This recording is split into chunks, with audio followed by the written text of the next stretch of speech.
The sound of shattering glass pierced the dusty air of Willow Creek as Harper Jameson hurled another empty bottle against the saloon wall. The year was 1876, and the frontier town nestled in the Colorado Territory had seen its fair share of broken spirits, but few as fiercely wounded as hers. Heads turned and conversations halted, but Harper didn't care. 3 years since her family's ranch had been seized, 3 years of working as a bookkeeper for men who thought a woman's education was a peculiar novelty. And now, the final insult, learning that her childhood sweetheart had married a banker's daughter from Denver. Miss Jameson. The saloon keeper, a portly man named Wilkins, approached cautiously. "I must insist you settle your tab and take your leave." Harper glared at him, her hazel eyes bright with unshed tears. "Why? Afraid I'll scare off your precious customers?" She gestured wildly at the room of miners, cowboys, and drifters. "None of them care if I'm here or not." "That's not true, Miss Jameson," Wilkins said, his voice softening. "But this behavior, no one wants me," Harper declared loudly, her voice cracking on the final word. "Not my family back east who disowned me when I followed my parents west. Not this town that took everything my father built, not even," she stopped, unable to finish the thought. Then they all missed their chance. The deep voice came from the doorway. Harper turned, along with every other patron, to see a tall figure silhouetted against the late afternoon sun. As he stepped into the dim light of the saloon, she could make out his features' strong jaw shadowed with several days' worth of stubble, piercing blue eyes beneath the brim of a weather-beaten hat, and shoulders broad enough to suggest he was no stranger to hard work. Wilkins seemed to recognize the newcomer. "Quentin Wade, haven't seen you ride through in nearly 2 years." The cowboy nodded slightly but kept his eyes fixed on Harper. "Been working cattle drives between Texas and Kansas." He moved toward her with the easy grace of a man who spent most of his life in a saddle. "Seems I've returned at an interesting time." Harper straightened her spine, mortification beginning to replace her anger. "I don't need rescue, especially from some drifting cowhand who doesn't know the first thing about me." A hint of a smile played at the corner of Quentin's mouth. "Wasn't offering rescue, madam, just making an observation." "Well, observe somewhere else," Harper snapped, grabbing her shawl from the back of her chair. She tossed a few coins onto the table. "That should cover the bottle and your wall, Mr. Wilkins." She pushed past Quentin, ignoring the warmth that radiated from him as their shoulders brushed. The late October air hit her flushed face, cooling her heated cheeks, but doing little to soothe her wounded pride. The dirt streets stretched before her, lined with the modest buildings that made up Willow Creek's main thoroughfare. 3 years ago, she had believed this place would be her home forever. Now it felt like a prison, Miss Jameson. Harper didn't slow her stride as Quentin's boots crunched on the hard, packed earth behind her. "Leave me alone, Mr. Wade. You dropped this." She turned reluctantly. In his gloved hand was the small leather-bound journal she always carried, her father's last gift before fever had taken him.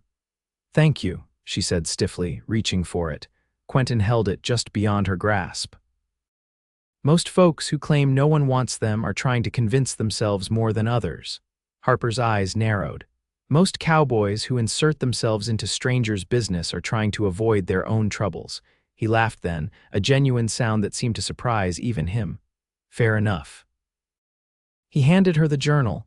"But my observation stands. Goodbye, Mr. Wade." Harper tucked the journal securely into her pocket and turned away. She didn't look back, though she could feel his eyes following her down the street until she turned the corner toward Mrs. Holloway's boarding house, where she'd taken a small room after losing the ranch. Her landlady looked up from her knitting as Harper entered. "You're home early, dear." "Not feeling well," Harper murmured, heading for the stairs. "A letter came for you, Mrs." Holloway pointed to a cream-colored envelope on the side table. "From back east, by the look of it." Harper's heart skipped a beat as she recognized the handwriting. Her Aunt Vivian, her mother's sister, and the only family member who hadn't completely cut ties when Harper had refused to return to Boston after her parents' deaths. She tucked the letter into her pocket alongside the journal and hurried upstairs. Her room was small but neat, a narrow bed with a patchwork quilt, a chest of drawers, a washstand, and a desk where she often worked late into the night on the accounting ledgers for the general store. The window overlooked the street, and in the distance, she could see the foothills that eventually gave way to the mountains. Somewhere beyond them lay the wide open spaces where men like Quentin Wade made their living. She opened the letter with trembling fingers. "My dear Harper, I write with news that I hope will bring you some comfort in your continued grief. Your grandfather Ellsworth has passed, and while he maintained his disapproval of your choice to remain in that wilderness until the end, he was not so hard-hearted as to disinherit you completely. He has left you a sum of $5,000, which I have deposited with the Denver Bank in your name. I urge you to consider this an opportunity for a fresh start, perhaps in a more civilized setting than your current situation. Boston society has largely forgotten the scandal of your departure, and with your education and this inheritance, you could establish yourself quite respectably here. Your affectionate Aunt Vivian." Harper sank onto the edge of her bed, the letter clutched in her hand. $5,000. It was a fortune by any measure, certainly enough to leave Willow Creek behind forever. She could go to Denver or maybe San Francisco. She could start anew somewhere no one knew of her failures, or she could stay and reclaim what was rightfully hers. The thought took root immediately. The Jameson Ranch had been sold to satisfy her father's debts after his death, purchased by Wallace Harding, the owner of the largest cattle operation in the territory. Harper had always suspected the debts had been exaggerated, that papers had been falsified while she was lost in grief. But without money for lawyers or influence with the local judge, she'd had no recourse. Now, perhaps she did. A knock at her door interrupted her thoughts. "Harper," Mrs. Holloway called, "there's a gentleman asking after you, says his name is Quentin Wade." Harper frowned. "Tell him I'm indisposed. He says it's a matter of some urgency regarding your father's property." Harper opened the door so quickly that Mrs. Holloway startled backward. "My father's property?" Mrs. Holloway nodded, her expression curious. "That's what the man said. He's waiting in the parlor." Harper hurried down the stairs, her mind racing. How could this stranger know anything about her father's property? The ranch had been sold long before he'd arrived in town, by his own admission. Quentin stood by the window, hat in hand, looking oddly out of place in the dainty parlor with its flowered wallpaper and delicate furniture. He turned as she entered, and she was struck again by the intensity of his blue eyes. "Mr. Wade," she said coldly. "I believe I made it clear I didn't wish to speak with you further." "You did," he agreed, "but I thought you might make an exception when you learn what I have to say." "And what might that be?" "I knew your father, Miss Jameson." Harper's heart seemed to stop for a moment. "That's impossible." "My father died 3 years ago." "Yes, I know, but I worked for him before that. I was part of his crew that drove cattle to Kansas in '72. Harper's memories of that time were vivid. Her father had been gone for nearly 3 months, leaving her and her mother to manage the ranch. When he'd returned, he'd been flush with cash from the sale and full of stories about the drive. "If that's true, why didn't you say something at the saloon? Why have I never seen you in town before?" "I left the territory after that drive, headed to Texas to work the larger outfits. Only returned to Colorado recently." He paused. "And I didn't mention it at the saloon because what I have to tell you isn't for public knowledge." Mrs. Holloway hovered in the doorway, clearly fascinated by the exchange. Harper sighed. "Would you walk with me, Mr. Wade? I find I could use some fresh air after all." He nodded, settling his hat back on his head as they stepped out onto the porch. The sun was beginning to set, painting the western sky in shades of orange and gold. They walked in silence until they reached the small town park, little more than a grassy square with a few benches. "What do you know about my father's property?" Harper asked once they were seated. "I know it was stolen from you," Quentin said bluntly, "and I know how it was done." Harper stared at him. "What are you saying?" "Your father kept a separate set of books for the ranch, didn't he? Hidden somewhere on the property." Her breath caught. "How could you possibly know that?" "Because he told me. On that cattle drive, we got to talking one night on watch. He mentioned he didn't trust the bankers in town, said they were too cozy with Harding. Said he kept his real accounts hidden in a place only you would know to look. The memory surfaced suddenly, her father showing her the hollow space behind the loose stone in the fireplace of his study, where he kept a metal box with documents. For safekeeping, he'd told her with a wink. Our little secret, Harper girl. But after his death, when she'd gone to look, the stone had been cemented over. She'd assumed it had been repaired during his illness, that he'd moved the documents elsewhere. By the time she thought to search more thoroughly, the ranch had been sold and she'd been forced to leave. Even if what you're saying is true, Harper said carefully, the ranch belongs to Harding now. It's been 3 years. Not if the sale was fraudulent, Quentin pointed out. Not if your father's actual records show the ranch was solvent and the debts were invented. Why are you telling me this? Why do you care? Quentin looked away, his profile strong against the darkening sky. Your father was a good man. He gave me a chance when others wouldn't. I owe him. And it took you 3 years to repay that debt. I didn't know what had happened until I returned to the territory last month. Started asking around about the Jameson place, heard it had been sold after your father died. He turned back to her. Then I heard about his daughter still living in town, working as a bookkeeper and drinking alone in saloons. Harper flushed. You've been asking about me. About the situation, he corrected. But yes, about you too. So what exactly are you proposing, Mr. Wade? I'm proposing we recover your father's records and use them to reclaim what's rightfully yours. And how do you suggest we do that? The ranch house is occupied by Harding's foreman and his family. We can hardly stroll in and start tearing apart the fireplace. Not the fireplace, Quentin said with a slight smile. If your father was as careful as I think he was, he would have had more than one hiding place. Harper considered this. There was an old oak tree near the creek, she said slowly. It had a hollow space where I used to hide treasures as a child. Father knew about it. Quentin nodded. That sounds promising. Is it visible from the house? No, it's a good quarter-mile away, near where our property bordered public land.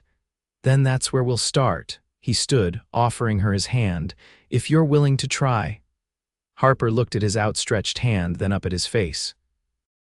In the fading light, she could see no guile there, only determination and something else, perhaps compassion. Why did you really come back to Willow Creek, Mr. Wade? His hand remained steady. Maybe I was looking for something I'd left behind. Harper placed her hand in his, feeling the strength in his fingers as he helped her to her feet. I'll meet you at dawn tomorrow at the crossroads east of town.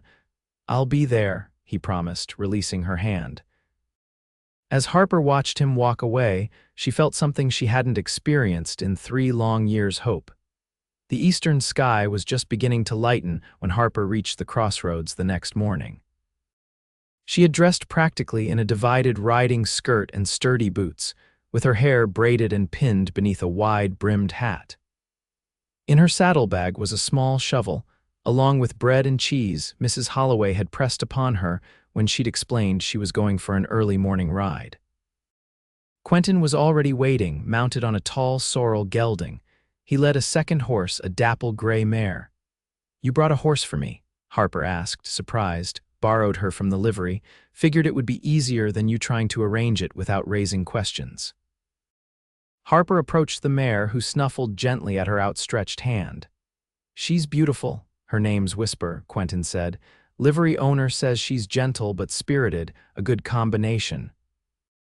Harper mounted smoothly, settling into the saddle with the ease of someone who had spent much of her life on horseback. Shall we?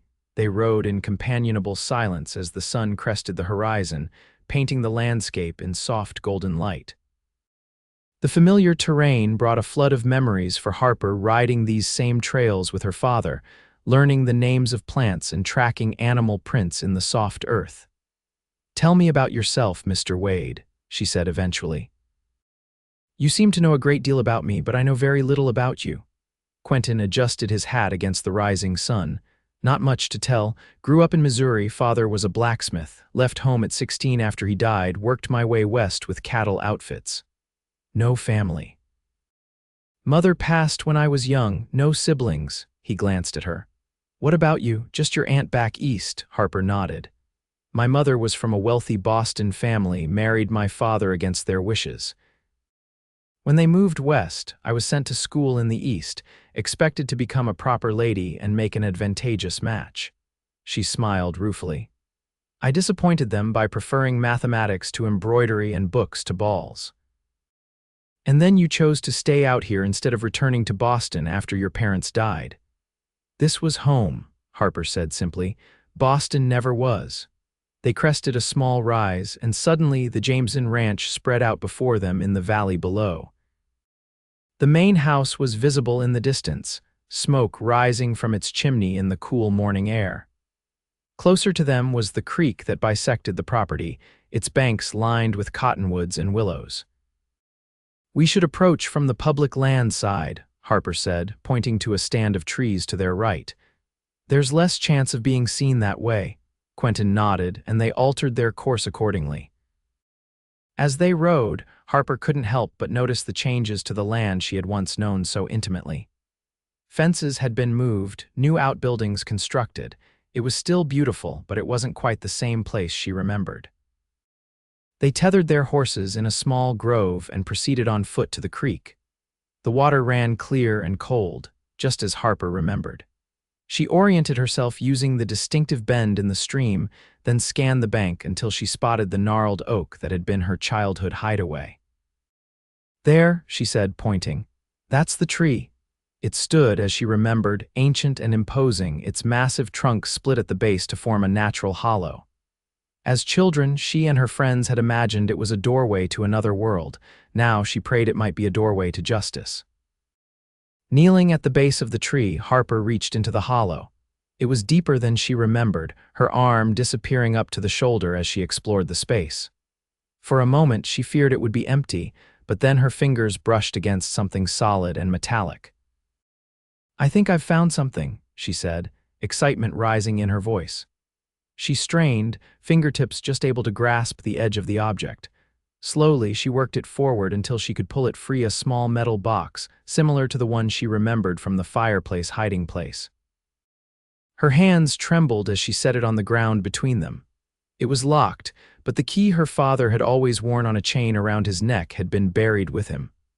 "Allow me," Quentin said, pulling a small leather case from his pocket. He withdrew several thin metal tools and set to work on the lock. In less than a minute, there was a soft click, and the lid lifted slightly. Harper held her breath as she opened the box fully. Inside were several folded documents, along with a small leather-bound book similar to the journal she carried. She opened it first, immediately recognizing her father's bold handwriting. "These are his real accounts," she said, skimming the neat columns of figures. "And look, receipts for cattle sales, bank drafts." She pulled out a folded document from beneath the book. "This is a deed to another property. I didn't know he owned land besides the ranch." "May I?" Quentin asked, holding out his hand for the deed. Harper passed it to him, continuing to examine the other papers while he studied it. "This is for a parcel bordering the northwest corner of your ranch," he said after a moment. "Purchased 6 months before your father died. Why would he buy more land when the ranch was supposedly in debt?" Harper wondered aloud, then understanding dawned. "Because it wasn't in debt, the ranch was profitable, just as I always believed." "And there's more," Quentin said, handing her another document from the box. "This appears to be a letter from a lawyer in Denver, acknowledging receipt of evidence against Wallace Harding for fraudulent business practices." Harper scanned the letter, dated just 2 weeks before her father's sudden illness. He was building a case against Harding. He must have suspected what would happen if anything happened to him. "And then he conveniently fell ill," Quentin said grimly. The implication hung heavy between them. Harper had never considered that her father's death might have been anything but natural. The thought made her blood run cold. "We should take these to the sheriff," she said, gathering the papers back into the box. Quentin shook his head. "Sheriff Brody is in Harding's pocket, always has been." "Then what do we do?" the lawyer in Denver, Quentin suggested. "If your father was working with him, he might still have the evidence that was sent." Harper nodded, securing the box and rising to her feet. "We'll need to be careful leaving. If anyone from the ranch spots us, too late for that." a gruff voice interrupted. Harper spun to see two men on horseback emerging from the trees behind them. She recognized the older one immediately, Frank Turner, Harding's foreman, who now lived in what had once been her family home. The younger man was unfamiliar, but the rifle he pointed in their direction needed no introduction. "Well, well," Turner said, his weathered face splitting in an unpleasant smile, "if it isn't the Jameson girl trespassing on private property." His gaze shifted to Quentin. "And who might you be, friend?" "No friend of yours," Quentin replied evenly, subtly shifting to place himself between Harper and the rifles. Turner's eyes narrowed. "Wait a minute, I know you. You worked a drive for Jameson years back. Wade, wasn't it?" "Good memory," Quentin acknowledged. "What are you two doing out here?" Turner demanded, his hand moving to the pistol at his hip. "Just showing Mr. Wade where I grew up," Harper said quickly, trying to keep her voice steady despite her racing heart. "No harm in that, and what's in the box?" Turner nodded toward the metal container clutched in Harper's hands. "Just some childhood mementos," she lied. "Things I left behind when we moved." Turner wasn't fooled. "Hand it over, girl." "It doesn't belong to you," Harper said, her voice stronger now. She took a step backward, the creek gurgling behind her. "Everything on this land belongs to Mr. Harding now," Turner said, "including whatever you just dug up." He dismounted, keeping his gun trained on them as he approached. "Give me the box, and maybe I'll forget I saw you here." Harper glanced at Quentin, seeing the tension in his jaw. They were outnumbered and outgunned, but the box contained the only evidence that might help her reclaim her father's legacy. "I can't do that," she said. Turner's face darkened. "Then I'll take it from you." He lunged forward. What happened next seemed to unfold in slow motion. Quentin moved with startling speed, driving his shoulder into Turner's midsection before the man could reach Harper. The two men went down in a tangle of limbs, grappling in the dirt. The young ranch hand swung his rifle toward them, uncertain where to aim as the men rolled. "Run!" Quentin shouted to Harper between blows. Instead, she clutched the box tightly with one hand and reached for a heavy branch with the other. The young ranch hand saw her movement and started to swing his rifle in her direction. Before he could take aim, Harper hurled the branch at his horse's feet. The animal reared in panic, throwing its rider to the ground. Turner had managed to land a solid punch to Quentin's jaw, momentarily stunning him. He reached for his fallen pistol, but Harper was faster. She kicked it away, sending it splashing into the creek. "You little she-devil," Turner snarled, abandoning Quentin to lunge at her. Harper stumbled backward, losing her footing on the slippery bank. As she fell, the box flew from her grasp, landing open on the ground, papers scattered in the breeze, some drifting toward the water. "No," she cried, scrambling to collect them. Quentin recovered quickly, tackling Turner again before he could reach Harper. This time, his fist connected solidly with the foreman's temple, leaving the older man dazed on the ground. The young ranch hand was struggling to control his spooked horse, giving them a brief window of opportunity. "The papers," Harper gasped, frantically gathering what she could. "Leave them," Quentin urged, pulling her to her feet. "We need to go now." "But the evidence, we have the journal," Quentin said, snatching it from where it had fallen. "That's the most important part. Come on." Reluctantly, Harper abandoned the scattered documents and ran with Quentin toward their tethered horses. Behind them, she could hear Turner shouting for his companion to shoot the bastards. A rifle cracked, the bullet splintering bark from a tree trunk near Harper's head. She ducked instinctively, but kept running.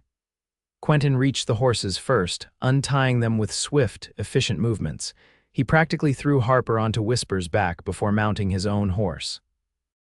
They galloped away from the creek, taking a different route than they had arrived, heading west toward the mountains rather than back toward town.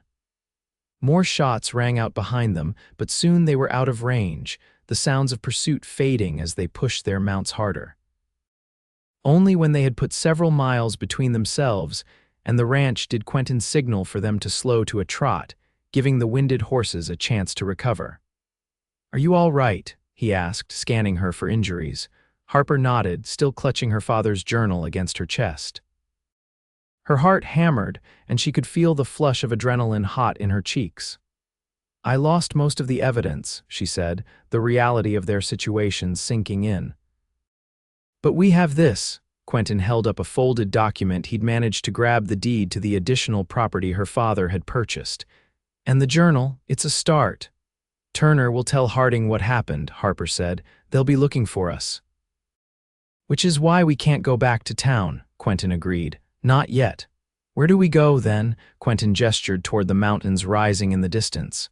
Your father's other property, it's up that way if I read the deed correctly, might be a safe place to regroup. Harper considered this. The land would be undeveloped, possibly nothing more than a mining claim her father had acquired as an investment. But it would be somewhere Harding had no authority. All right, she agreed, but first we need supplies. There's a trading post about 5 miles from here, run by a Ute man named Joseph. He was always fair with my father, he might help us. Quentin nodded, and they altered their course accordingly. As they rode, Harper opened her father's journal, needing to confirm that it contained what she hoped. The pages were filled with meticulous records, cattle counts, expenses, profits from sales. More importantly, there were entries detailing suspicious activities by Harding and the bank manager, including what appeared to be attempts to sabotage the Jameson ranch by diverting water and intimidating hired hands into quitting. The final entries, dated in the weeks before her father's death, were the most disturbing. He had written of his suspicions that Harding was tampering with his medicine, replaced by the doctor who visited weekly to treat his chronic respiratory condition. I fear for Harper should anything happen to me, he had written.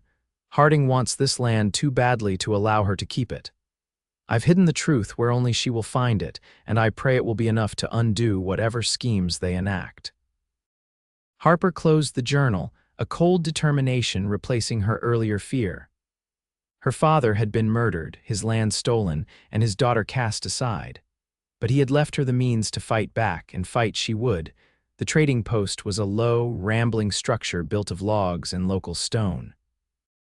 Smoke curled from the chimney, and several horses were hitched outside, suggesting other customers within.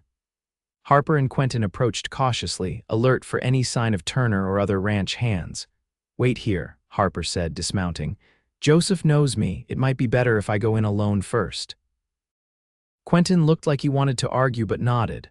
Be careful. If anything seems wrong, get out immediately. Harper adjusted her hat to better shadow her face and entered the trading post. The interior was dim after the bright sunlight, smelling of leather, tobacco, and coffee. Several men stood at the counter, engaged in conversation with the proprietor. A tall man with graying hair pulled back in a neat braid. Harper hung back, pretending to examine a display of canned goods until the other customers completed their business and left. Only then did she approach the counter. Joseph, she said quietly. The man looked up, surprise registering in his dark eyes as he recognized her. Miss Jameson, it has been some time. Yes, it has. Harper glanced around to ensure they were alone. I need your help, Joseph. My friend and I require supplies, but we cannot return to town. Joseph's expression revealed nothing, but his eyes were shrewd. Is this friend the man waiting outside with the horses? Harper nodded. His name is Quentin Wade. He worked for my father once. And why can you not return to town, Miss Jameson? Harper hesitated, then decided on honesty. We found evidence that my father's ranch was stolen through fraud. The men responsible know we have it now, and they're looking for us. Joseph considered this for a long moment. Your father was a fair man, he said finally. One of the few who treated my people with respect. What do you need? Relief flooded through Harper. Food for several days, ammunition, blankets, basic medical supplies. For where you are going, you will need more than that, Joseph said. The mountains are unforgiving, especially as winter approaches. We're heading to a property my father owned near Hawks Ridge, Harper explained. We don't know what's there, if anything. Joseph nodded thoughtfully. I know of this place. There is a small cabin built by miners some years ago. Your father purchased the claim when they moved on. He began gathering supplies, selecting items with practiced efficiency.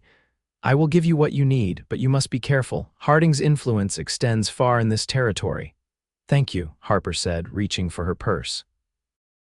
How much do I owe you? Joseph waved away her offer of payment. Consider it a debt repaid. Your father helped my son when others would not. Now I help his daughter. Harper was touched by the man's generosity.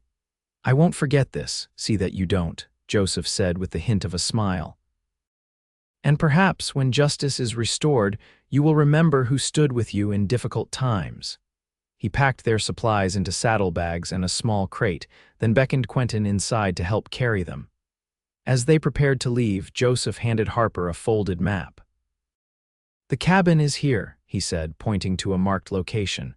Follow the creek up the mountain. There is game to be hunted and water nearby. You should be safe there while you decide your next move. With their horses loaded with supplies, Harper and Quentin set off toward the mountains.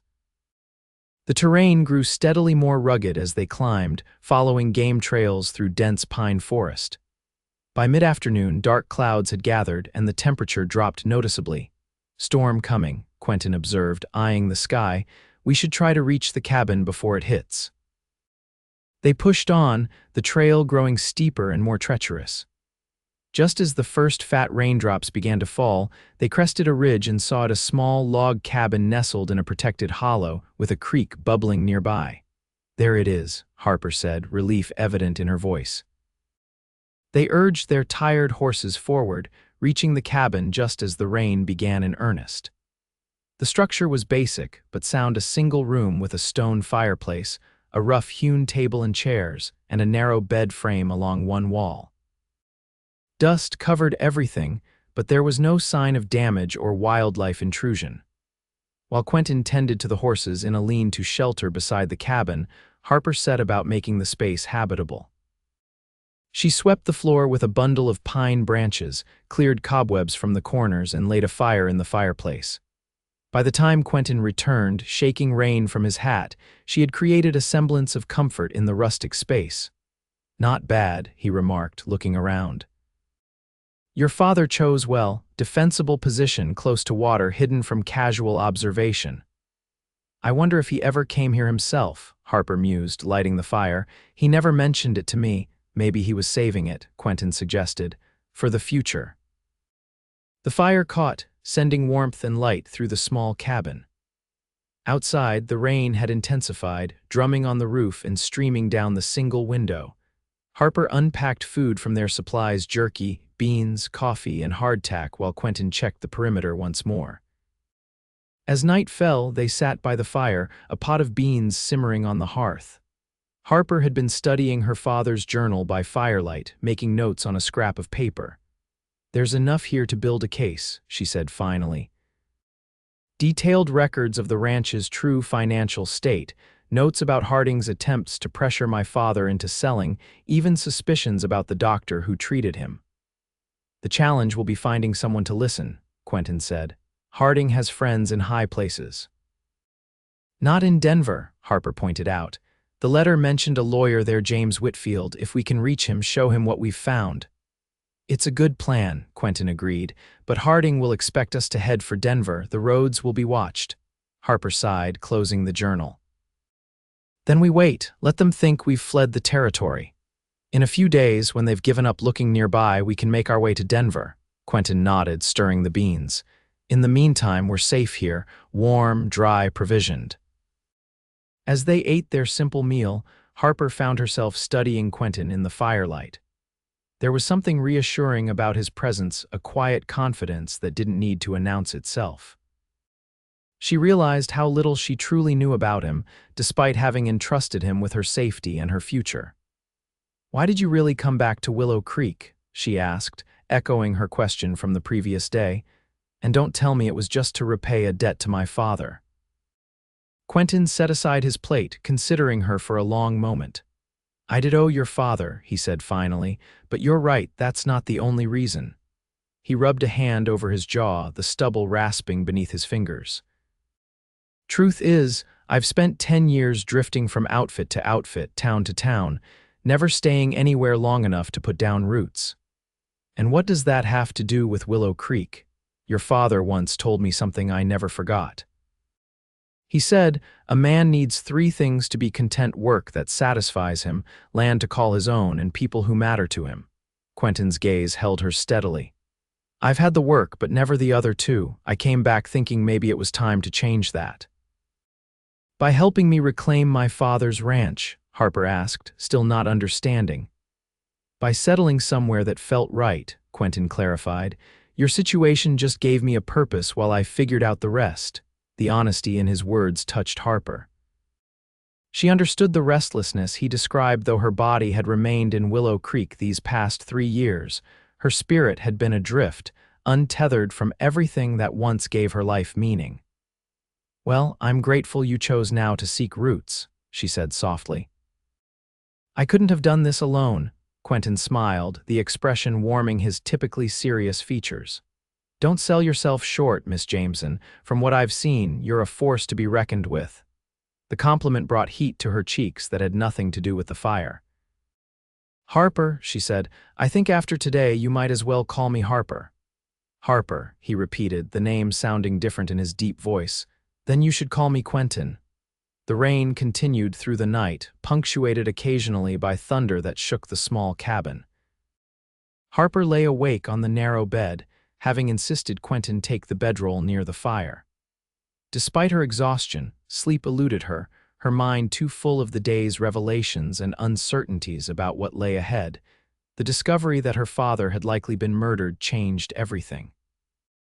This was no longer just about reclaiming her property, it was about justice for a good man whose life had been cut short by greed. The thought both terrified and strengthened her. If Harding had gone to such lengths once, he wouldn't hesitate to do so again. Eventually, she drifted into a fitful sleep, dreaming of running through endless forests, always pursued, never quite reaching safety. She woke to the smell of coffee and the soft sound of movement. Morning light filtered through the cabin's single window, revealing Quentin stoking the fire. Outside, the rain had stopped, though water still dripped from the eaves. Good morning, he said, noticing she was awake. There's coffee if you want some. Harper sat up, running a hand through her tangled hair. How long have you been up? Couple hours. Checked the surroundings at first light. No sign of anyone following us yesterday. She accepted the tin cup he offered, savoring the bitter warmth. What's the plan for today? We should explore the property, Quentin suggested. Get a better sense of what's here, what can be used if we need to stay longer. After a breakfast of jerky and the last of the beans, they set out to survey their surroundings. The cabin sat in a small clearing, backed by steeper terrain to the west and with the creek forming a natural boundary to the east. Game trails crisscrossed the area, and Quentin pointed out tracks of deer and smaller animals.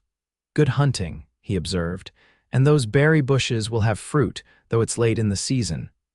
They followed the creek upstream, discovering a small waterfall cascading into a deep pool.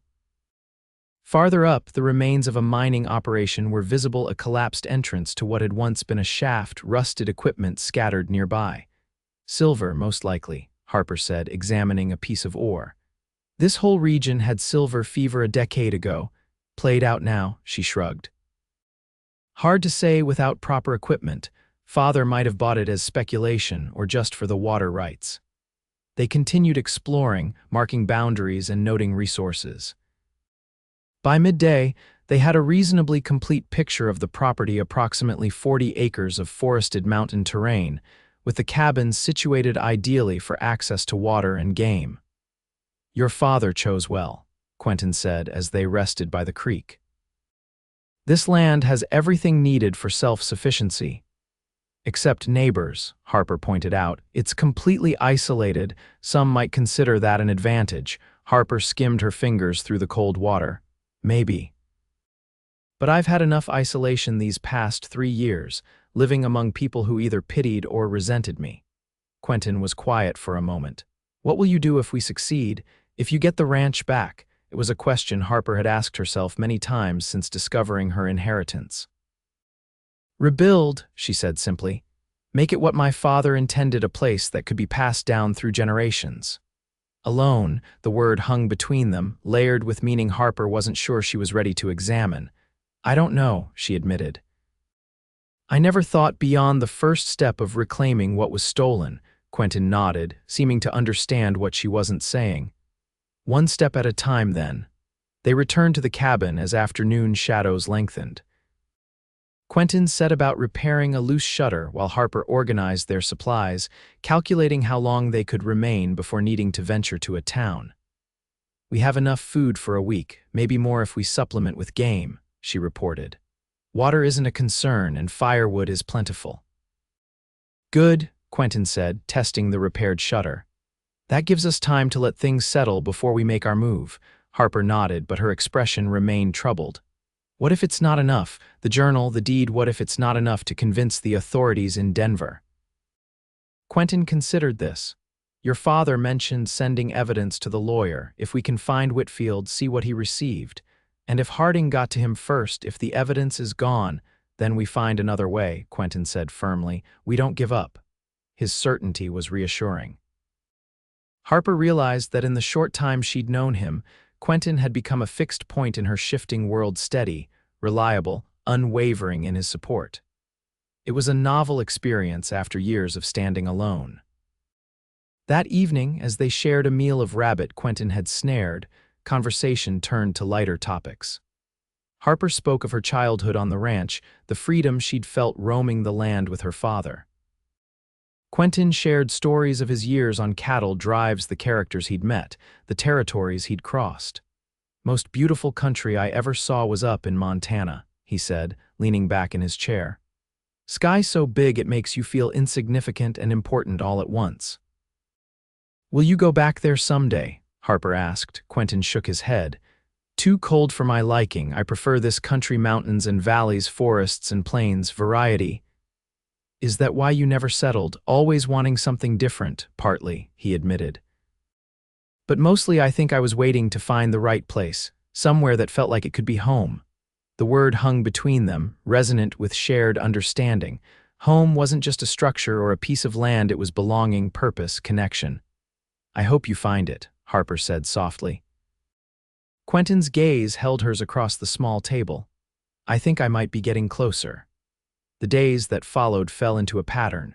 Mornings were spent hunting or foraging, afternoons devoted to improving the cabin or studying the journal for additional insights. Evenings brought conversation by the fire, the space between them gradually filling with shared confidences and cautious hopes. On the fourth day, while checking snares Quentin had set along the creek, they discovered fresh horse tracks that weren't their own. "Someone's been here," Quentin said, crouching to examine the prints, "within the last few hours." Harper felt a chill that had nothing to do with the mountain air. Harding's men, possibly, or just travelers passing through. He straightened, eyes scanning the surrounding forest. "Either way, we should be careful." They returned to the cabin by a circuitous route, approaching cautiously. Nothing seemed disturbed, but both felt the weight of knowing they were not as isolated as they had believed. "We should leave for Denver tomorrow," Harper decided as they secured the cabin for the night. "We've waited long enough. If someone is searching these mountains for us, it's only a matter of time before they find this place." Quentin agreed. "We'll leave at first light, take the long route to avoid the main roads." That night, Harper found sleep even more elusive than usual. Every sound from the forest seemed magnified: a branch creaking, an owl calling, the wind through pine needles. When she finally dozed, it was to dream again of pursuit, of running without escape. She woke suddenly, heart pounding, to find the cabin in darkness. The fire had burned down to embers, casting only the faintest glow. Something had disturbed her sleep, a sound that didn't belong. Then she heard it again, the soft nicker of a horse, not from the lean-to where their mounts were sheltered, but from somewhere closer to the cabin. "Quentin," she whispered urgently. He was already awake, she realized, a dark silhouette rising from his bedroll. He moved silently to the window, peering out into the night. "3 riders," he murmured, barely audible, "coming up the path." Harper slipped from the bed, pulling on her boots. "How did they find us?" "Doesn't matter now, we need to go." Quentin was already gathering their essential supplies: the journal, the deed, ammunition for the rifle he'd taken from its place beside the door. Harper quickly donned her jacket and hat, stuffing a few items of food into her pockets. They had prepared for this possibility, discussing escape routes and rendezvous points. Now the practice would become reality. "Out the back," Quentin directed, indicating the small window on the cabin's rear wall. Stay in the tree line, head for the waterfall.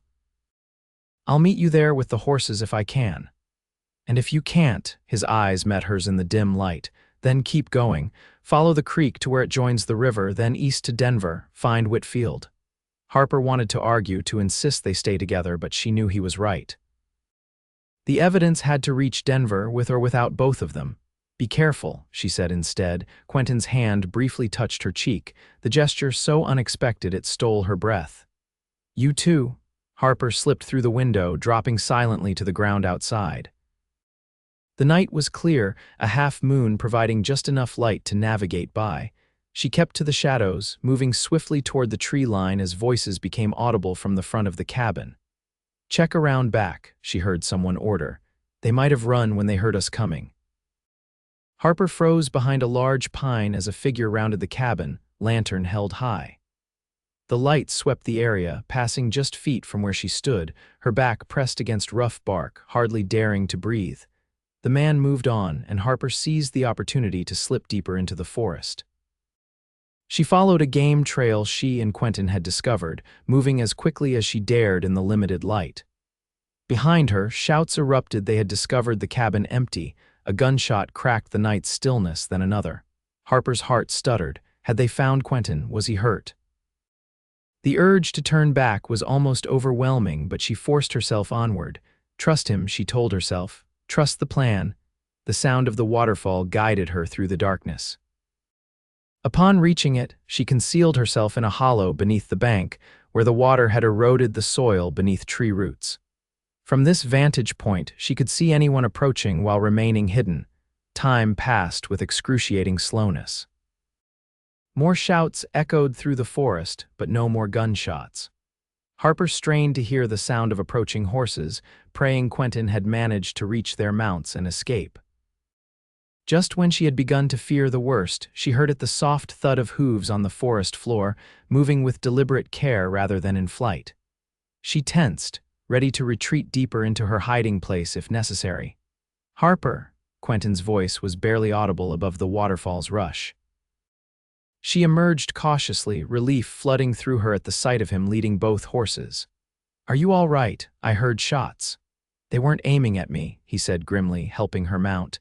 They found blood from the rabbit I cleaned earlier, thought they'd wounded one of us. It bought me time to circle around to the horses. How many? 3 men, like I thought. Turner's not among them, but they're Harding's men for sure. He swung into his own saddle. We need to move fast. They'll realize their mistake soon enough. They set off along the creek, following its winding course downstream. The terrain was challenging in daylight. In darkness, it was treacherous. They were forced to move slowly, trusting their horses' sure-footedness more than their own vision. By dawn, they had reached the point where the creek joined a larger river. They paused to rest the horses and consider their options. If we follow the river east, we'll eventually hit the stage road to Denver, Harper said, consulting the map Joseph had given them. But that's the obvious route. They'll expect it. Quentin studied the map over her shoulder. What about this? He traced an alternate path with his finger. South through the high country, then east through Elkhorn Pass, longer but less traveled, Harper nodded. It's a harder trail, especially with weather turning, but we'd be less likely to encounter Harding's men. Or anyone who might recognize us, Quentin added. Decision made then, south it is. They altered their course, leaving the relative ease of the river valley for the more challenging terrain of the high country. The day was clear but cold, with a brisk wind that carried the promise of winter. As they climbed, pine forest gave way to more open landscapes, meadows dotted with aspen groves, their leaves golden in the autumn light. By midday, they had gained enough elevation to look back over the territory they had traversed.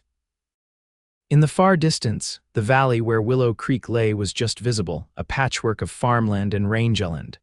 Strange to think it's all still there, Harper mused. People going about their business unaware of what's happened or complicit in it, Quentin pointed out. Harding wouldn't have been able to do what he did without help. The thought sobered her. How many in town had known or suspected the truth about her father's death and the theft of his property? How many had turned a blind eye out of fear or self-interest? They continued their journey through the afternoon, making good progress despite the difficult terrain. As evening approached, they found a sheltered spot to make camp, a hollow between rock formations that would hide their fire from distant observation. While Harper prepared a meal from their dwindling supplies, Quentin tended the horses and secured the perimeter.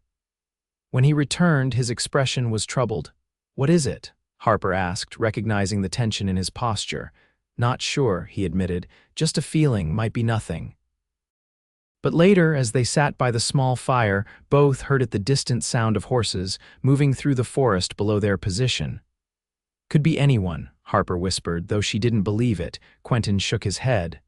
"They're following our trail. Must have picked it up where we left the creek."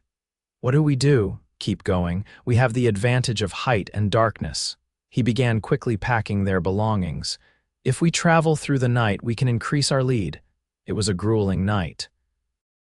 The moon was obscured by clouds that had moved in after sunset, forcing them to navigate by instinct more than sight. The temperature dropped steadily, and a light snow began to fall, further complicating their journey but also covering their tracks. By morning, they had reached Elkhorn, past a narrow gap between towering rock formations that marked the easiest route through the final mountain ridge before the eastern plains. Beyond it lay easier terrain and, eventually, Denver. They paused at the pass entrance, both horses and riders exhausted from the night's journey. The snow had intensified, reducing visibility and making the trail treacherous. "We should rest," Harper said, noting Quentin's pallor. He had given her his heavier coat during the night when he'd noticed her shivering, and now he was paying the price. "Not here," he insisted. "Too exposed. If we can make it through the pass, there's a line shack on the other side, used by cattlemen driving herds to market." Harper was reluctant, but she could see the wisdom in his suggestion. The pass was indeed vulnerable, a perfect place for an ambush. "All right," she agreed, "but then we rest properly." The passage through Elkhorn was nerve-wracking. The trail narrowed to barely the width of a horse in places, with sheer rock faces rising on one side and steep drops on the other. The snow made footing uncertain, and several times they were forced to dismount and lead the horses through particularly treacherous sections. When they finally emerged on the eastern side, the landscape opened dramatically before them. The plains stretched toward the horizon, currently obscured by the continuing snowfall. As Quentin had promised, a small structure was visible about a half-mile from the pass exit, a basic line shack built to shelter cowboys during cattle drives. They approached cautiously, but the shack appeared deserted. It was even more rudimentary than the cabin they had left behind, a single room with a small fireplace, a rough-hewn table, and pallets for sleeping. But it was shelter from the intensifying storm, and at this point, that was all that mattered. While Quentin tended to the horses in the attached lean-to, Harper set about making the shack habitable. There was a small supply of firewood stacked beside the fireplace, and she soon had a fire burning. She found a few basic supplies in a cupboard: coffee, beans, salt left by previous occupants for those who would follow, a common practice in the remote wilderness. When Quentin finally joined her, stomping snow from his boots, his face was alarmingly pale beneath his weathered tan. "You should rest," Harper said, taking his arm and guiding him to one of the pallets she had prepared. For once, he didn't argue, which worried her more than anything else. As he stretched out, she could see he was shivering despite the fire's warmth. "You're ill," she said, pressing a hand to his forehead. His skin was hot to the touch, belying his chills. "Just tired," he insisted. "Need a few hours' sleep." But Harper knew better. She had seen this before: the rapid onset of mountain fever, which could strike even the hardiest individuals when they pushed beyond their limits in harsh conditions. Her father had suffered from it once, after a particularly difficult roundup in similar weather. She helped Quentin remove his wet outer clothing and boots, then covered him with every blanket they had. The fever would need to run its course. There was little else she could do without medicine. But she could keep him warm and hydrated and hope his strong constitution would do the rest. Throughout the day, the storm raged outside while Harper tended to Quentin. His condition worsened by evening, the fever climbing higher. He drifted in and out of consciousness, sometimes speaking clearly, other times muttering incoherently. During one lucid moment, he gripped her hand. "If I don't improve by morning," he said, his voice raspy, "you need to go on without me. Take the journal, find Whitfield." "I'm not leaving you," Harper replied firmly. "You must," he insisted. "What we discovered, it's bigger than either of us. Your father deserves justice." "So do you," she countered. "For risking everything to help me, we continue together or not at all." He seemed about to argue further, but a coughing fit overtook him, and when it passed, he had slipped back into restless sleep. Harper maintained her vigil through the night, applying cold compresses to his forehead and ensuring he drank water whenever he woke. Outside, the storm gradually diminished, the howling wind giving way to the soft silence of falling snow. By dawn, Harper was exhausted but determined. Quentin's fever seemed no worse, but no better either.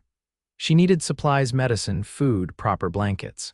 The map showed a small settlement about 10 miles east, likely just a trading post and a few buildings, but it would have what they needed. The decision was difficult but necessary. She would ride to the settlement, purchase supplies, and return as quickly as possible. Quentin was in no condition to travel, and delaying treatment might prove fatal. She prepared carefully, ensuring Quentin was as comfortable as possible before her departure.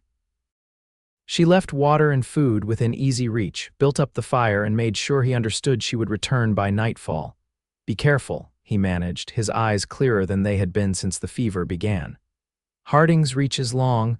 I'll be cautious," she promised. "Just focus on resting." The world outside was transformed by the storm. Several inches of fresh snow blanketed the landscape, and the sky was a brilliant blue, the air crystalline in its clarity. Under different circumstances, Harper would have found it beautiful. Now she saw only the challenge it presented. Tracks in fresh snow would be easy to follow. She chose a circuitous route, avoiding the most direct path to the settlement in case Harding's men had continued their pursuit. The going was slow, the snow deep in places where it had drifted. By mid-morning, she had covered perhaps half the distance to her destination. It was then that she spotted them, 3 riders on a ridge to the north, silhouetted against the sky. They appeared to be scanning the terrain, and Harper quickly guided her horse into a copse of trees. Hoping she hadn't been seen from her concealed position, she watched as the riders conferred, then split up, one continuing along the ridge, 2 descending toward the plain she had been crossing. They were searching methodically, and it was only a matter of time before they found tracks leading to the line shack. Harper's mind raced.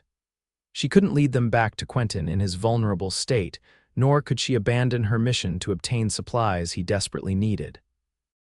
Her only option was to draw them away, to become the prey that led the hunters far from their true quarry.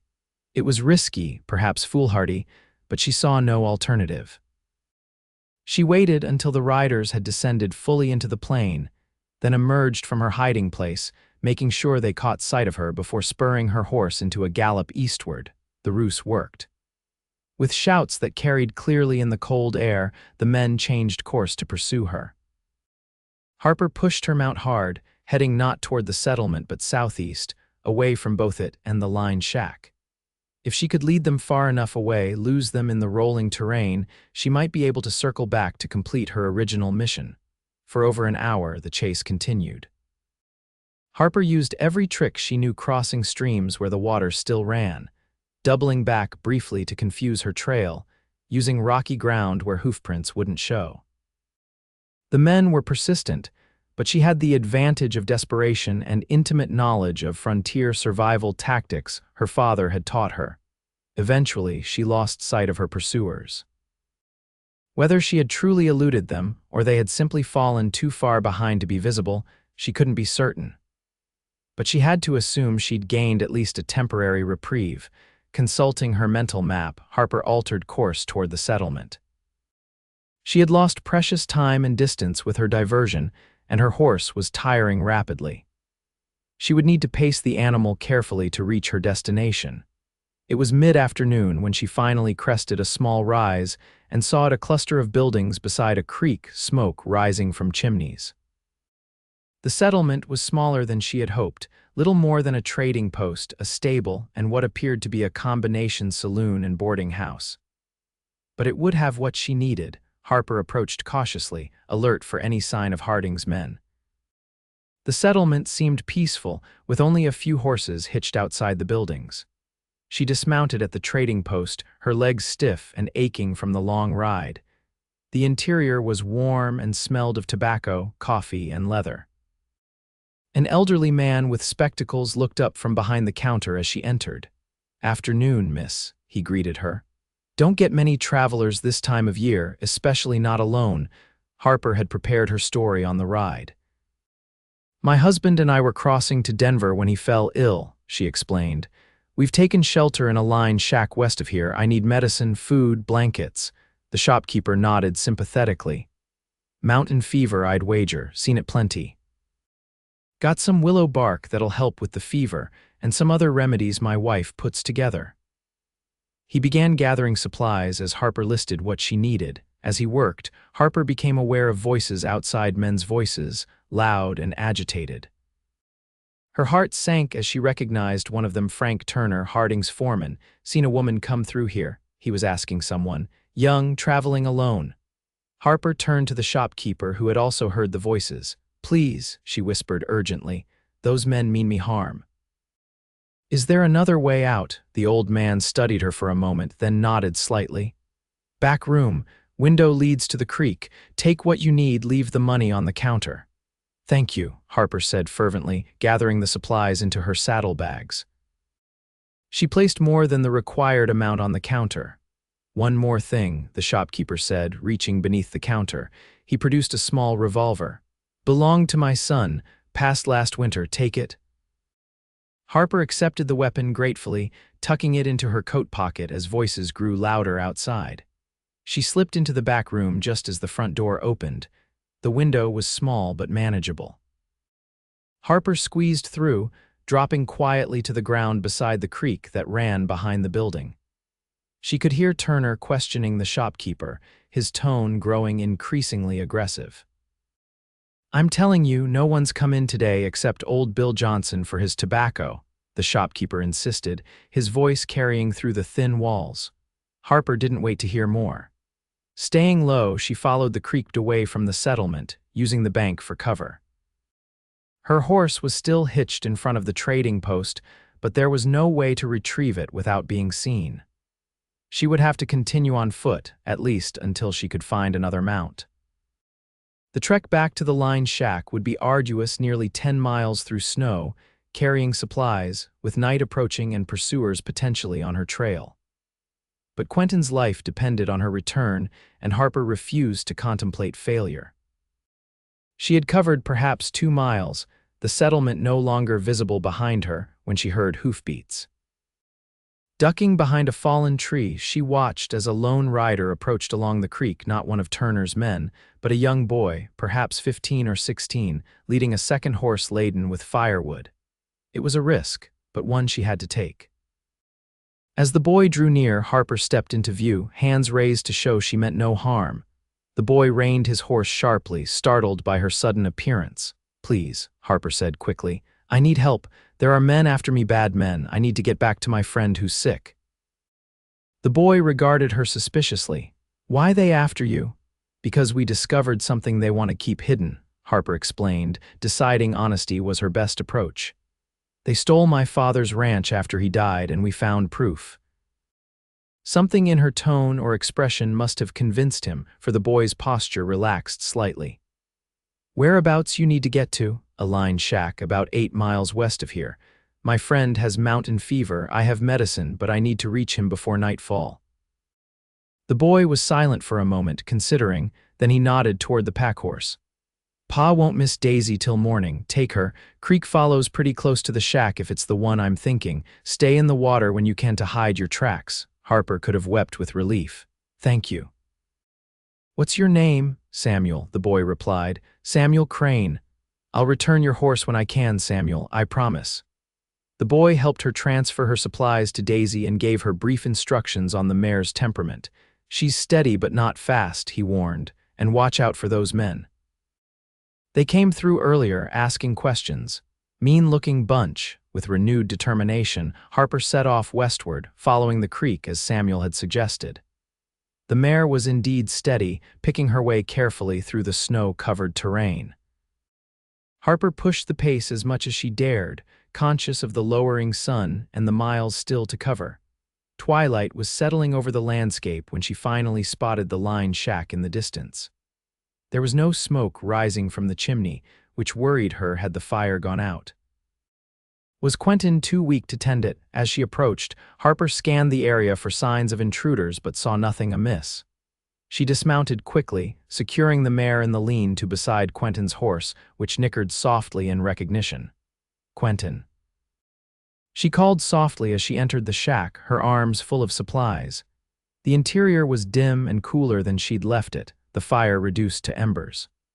Quentin lay where she had left him, but as she approached, she could see he was awake, his eyes reflecting the faint glow from the fireplace. "You came back," he said, his voice barely audible. "Of course I did," Harper replied, dropping to her knees beside him. She touched his forehead, still burning with fever. "I have medicine, food, more blankets." She worked quickly, rebuilding the fire and preparing the willow bark tea the shopkeeper had recommended. When it was ready, she helped Quentin sit up enough to drink it, supporting his head with her arm. "What happened?" he asked, noticing the unfamiliar revolver she had placed on the table. "You're trembling." Harper briefly recounted her encounter with Turner's men and her escape from the settlement. "They're searching the area systematically," she concluded. "It's only a matter of time before they find this place." Quentin's gaze sharpened despite his illness. "Then we need to move on as soon as possible." "Not until you're stronger," Harper insisted. "The medicine should help reduce the fever by morning, then we can discuss our next steps." She prepared a simple meal of broth and bread, coaxing Quentin to eat what he could. Afterward, she tended to the horses, ensuring they were fed and comfortable for the night. Only when all necessary tasks were complete did she allow herself to rest, settling onto the pallet beside Quentin's with the revolver close at hand. Despite her exhaustion, sleep came fitfully. Every sound from outside the creak of branches, the soft fall of snow from overladen boughs jolted her to alertness. When she did doze, it was to dream of pursuit, of Turner's men closing in as she struggled through endless snow. She woke before dawn to find Quentin watching her, his eyes clearer than they had been since the fever began. "Your fever's broken," she said, touching his forehead with relief. He nodded. "The medicine helped, so did knowing you'd risked everything to bring it back." Harper busied herself preparing more of the willow bark tea, oddly flustered by the intensity of his gaze. "Anyone would have done the same." "No," Quentin said quietly. "They wouldn't have. Most would have continued to Denver alone, especially knowing Turner's men were searching for them." She handed him the cup, avoiding his eyes. "Well, I'm not most people." "No," he agreed. "You're not." The simple statement carried a weight that hung in the air between them, unspoken but undeniable. Harper felt something shift in her understanding of their relationship, no longer just allies in a common cause, but something more complex and potentially more profound. The moment was interrupted by the distant sound of voices. Harper moved quickly to the window, peering out into the pre-dawn gloom. 3 riders were approaching from the east, still some distance away but clearly heading toward the shack. "Turner's men," she said grimly. "They must have found our trail." Quentin pushed himself up, wincing at the effort. "We need to go, now." "You're not strong enough, no choice," he cut her off. "Help me up." Against her better judgment, Harper helped him dress and gather their essential belongings: the journal, the deed, the remaining supplies. Quentin was weak but determined, and with her support, he managed to reach the lean to where the horses waited. "Can you ride?" she asked doubtfully, noting his pallor. "Have to," he replied simply, "but not far. I have an idea." He pointed westward, toward a ridge visible in the growing light. "The other side of that ridge drops into a canyon. There's an old trapper's cabin tucked against the cliff face, nearly impossible to spot unless you know it's there." "How do you know about it?" A faint smile touched his lips. "Spent a winter there once, few years back. Bad storm caught me crossing the mountains. Found it by accident, stayed till spring." It wasn't much of a plan, but it was better than trying to outrun their pursuers across open country with Quentin barely able to stay in the saddle. They mounted quickly, Quentin grimacing with the effort, and set off toward the ridge. The going was slow. The snow had crusted overnight, breaking beneath the horses' hooves with sounds that seemed unnaturally loud in the still morning air. Behind them, the voices grew closer, punctuated occasionally by shouts as their trail was discovered. "They're gaining," Harper said as they reached the base of the ridge. The climb ahead looked formidable, the slope steep and rocky beneath its covering of snow. "Let's separate," Quentin suggested. "You go ahead, find the cabin, I'll lead them away, then circle back." "Absolutely not," Harper refused. "You can barely stay mounted as it is, we stay together." Before he could argue, she dismounted and took the reins of both horses. "We'll lead them up. It's safer for the horses and quieter." The ascent was grueling. Each step required careful placement to avoid slipping on hidden ice or loose rock. Harper led the way, choosing the path while maintaining a grip on both sets of reins. Quentin followed, using his rifle as a walking staff, his breathing labored but steady. They were perhaps halfway up when a shot rang out, the bullet ricocheting off rock near Harper's head. She ducked instinctively, pulling the horses down with her behind an outcropping. "They've spotted us," Quentin said unnecessarily, positioning himself at the edge of their cover to return fire. His shot was carefully aimed, not at the men but at the ground near their horses, causing the animals to rear and momentarily disrupt the pursuit. "Go," he urged Harper. "Continue up, I'll cover you." This time she didn't argue.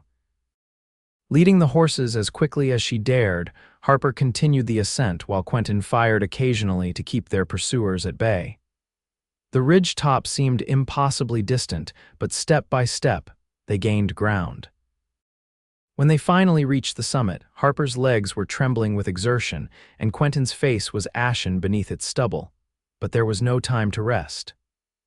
On the western side, the ridge did indeed drop away into a steep canyon, just as Quentin had described. And there, tucked against the cliff face about halfway down, was a small cabin, its presence betrayed only by a thin wisp of smoke from its chimney. "Someone's there," Harper said, alarmed. "Good," Quentin replied unexpectedly. "Means there's a fire." They began the descent, even more treacherous than the climb had been. Behind them, their pursuers had reached the ridge top and resumed firing, though the distance made accuracy impossible. As they neared the cabin, its door opened, and a figure stepped out, an elderly man with a long white beard, a rifle held casually in his arms. "That you, Wade?" he called up. "Thought I recognized your shooting." "Mac Gregor," Quentin called back. "Need shelter, men after us." The old man squinted up at the ridge top, where Turner's men were visible against the sky. "Well, come on then. Ain't getting any younger standing out here." The cabin was small but immaculately maintained, with a cheerful fire burning in the hearth and the smell of coffee in the air. Mac Gregor helped them settle Quentin by the fire, then went to tend to the horses. "Old trapper," Quentin explained to Harper. "Known him for years. If anyone can keep us hidden, it's Angus Mac Gregor." The old man returned, stomping snow from his boots. "Them fellows don't look like they're planning to give up easy," he observed, peering out a small window. "Searching for a way down that won't break their fool necks." "They won't find it unless they know the trail," Quentin said. Mac Gregor nodded. "And only a handful of us do." He turned his sharp blue eyes to Harper. "Now, suppose you tell me why 3 armed men are so intent on catching you two that they'd risk the north face of Widow's Ridge in winter." Harper glanced at Quentin, who nodded encouragingly. She told their story, from the theft of her father's ranch to the discovery of his hidden records, their flight through the mountains, and Quentin's illness. Mac Gregor listened without interruption, occasionally nodding as if confirming something to himself. "Wallace Harding," he said when she had finished, "should have known. Man's been poisoning this territory for years. Ran more than one honest rancher out of business with his underhanded tactics." "You know him?" Harper asked. "Know of him," Mac Gregor clarified, "enough to steer clear. Man's got connections in territorial government, uses them to get what he wants." He stroked his beard thoughtfully. "But murder, that's a step beyond even what I'd have expected. We have proof, Harper said, or at least enough to warrant a proper investigation. If we can reach Denver, find the lawyer my father was working with. Denver's still a fair piece from here, MacGregor pointed out, and your friend there isn't fit for travel just yet. He jerked his head toward Quentin, who had fallen into an exhausted sleep by the fire. We don't have much choice, Harper said. Turner's men won't give up, and the longer we delay, the more time Harding has to cover his tracks. MacGregor considered this. There's a settlement about a day's ride from here, Cooperville, small, but they've got a telegraph office. Could get word to your lawyer in Denver that way. Hope surged in Harper's chest. Could you take me there? The old man nodded. Reckon I could. Been meaning to stock up on supplies anyway. He glanced at Quentin. He should stay here, regain his strength. Place is defensible, and those fellows up top aren't likely to find it even if they keep searching.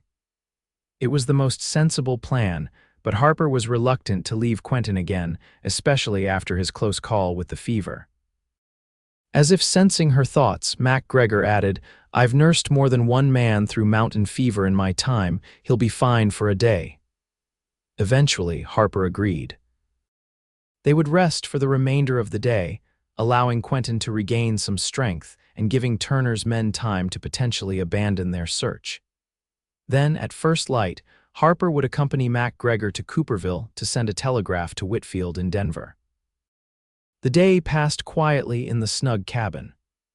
MacGregor proved to be an excellent cook, preparing a hearty stew from smoked venison and dried vegetables that did more to revive Quentin than any medicine could have. By evening, he was able to sit up and participate in conversation, though he still tired quickly. As darkness fell, MacGregor excused himself to make a final check on the horses and the surrounding area. Alone with Quentin for the first time since their escape from the line shack, Harper felt an unexpected shyness. Thank you, Quentin said into the silence. For everything, most people would have left me behind, Harper shook her head. I told you before I couldn't do that. Because you needed me to help with your father's case. There was something in his tone, a question beneath the question. No, Harper said honestly, because I couldn't bear to lose you too. The admission hung between them, more revealing than she had intended. Quentin reached for her hand, his calloused fingers warm against hers. When this is over, he said quietly, when you have your ranch back and your father's name is cleared. What then, Harper? It was the question she had been avoiding since they had found the journal what came after justice. What would she do with the life that had been on hold for 3 years? I don't know, she admitted. Rebuild, I suppose, make the ranch what it was meant to be. Alone, there it was again, that word with its layers of meaning. Harper looked at their joined hands, then up at Quentin's face, shadowed in the firelight. That depends, she said softly. On what? On whether someone might want to build it with me. Quentin's eyes held hers, the intensity in them unmistakable even in the dim light.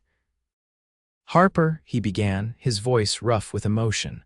The door opened as MacGregor returned and they drew apart, the moment interrupted but not forgotten.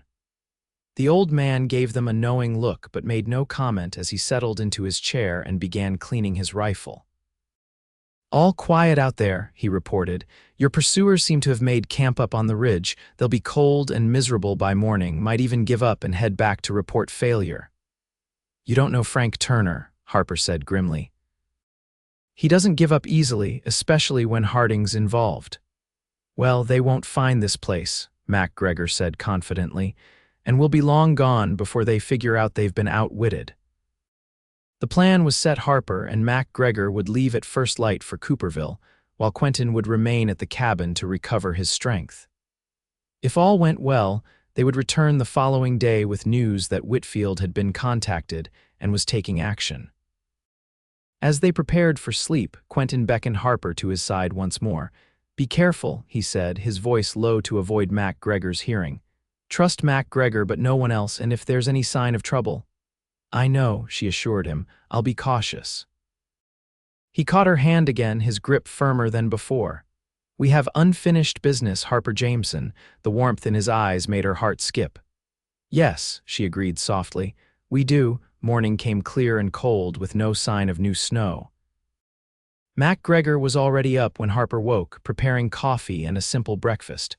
Quentin was still sleeping, his breathing deep and regular, a good sign that his recovery was progressing.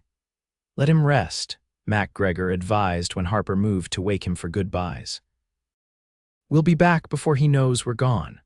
They set out as the first light touched the canyon walls, following a narrow trail that zigzagged down to the canyon floor.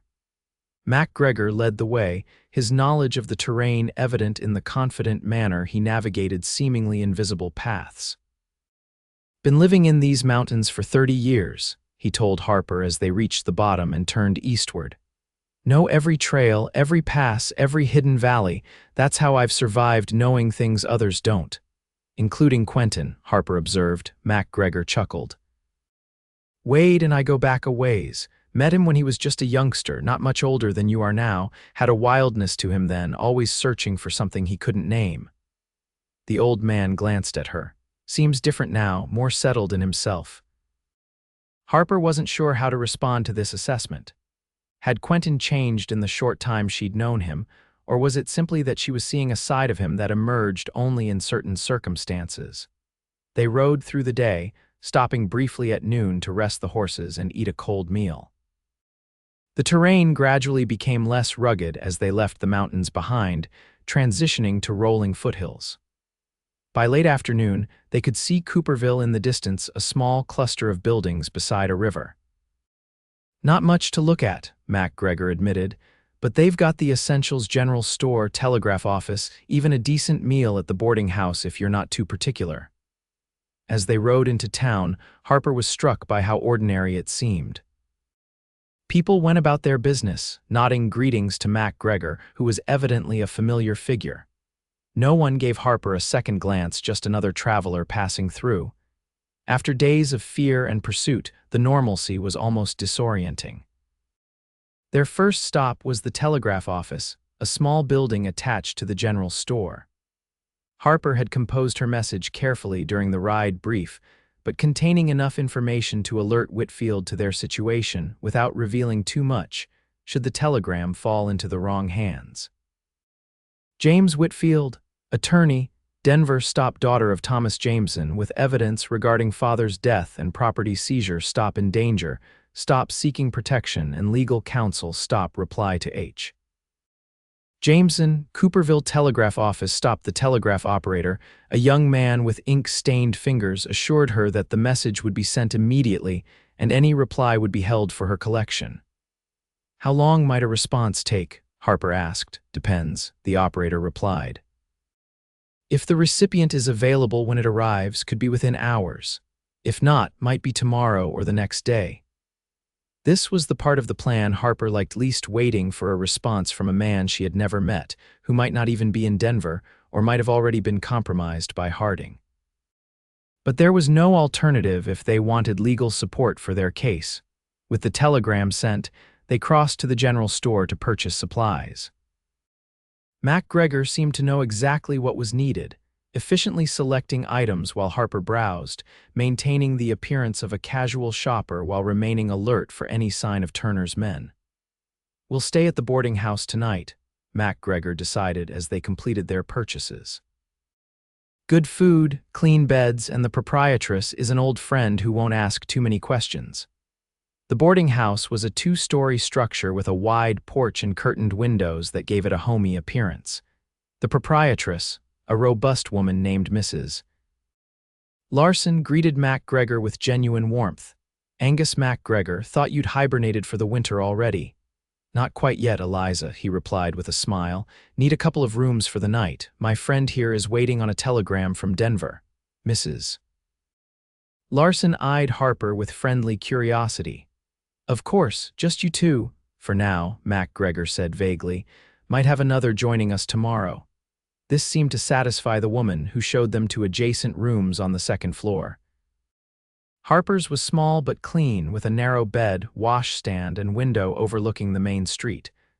After days in the wilderness, it seemed luxurious. They ate dinner in the boarding house dining room, sharing a table with two traveling salesmen who dominated the conversation with tales of their journeys. Harper was content to listen, the normalcy of the scene a welcome respite from the tension of the past days. After dinner, Mac Gregor announced his intention to visit an old friend at the saloon across the street. Need to catch up on local news, he explained to Harper. Might learn something useful. Alone in her room, Harper felt the weight of exhaustion settle over her.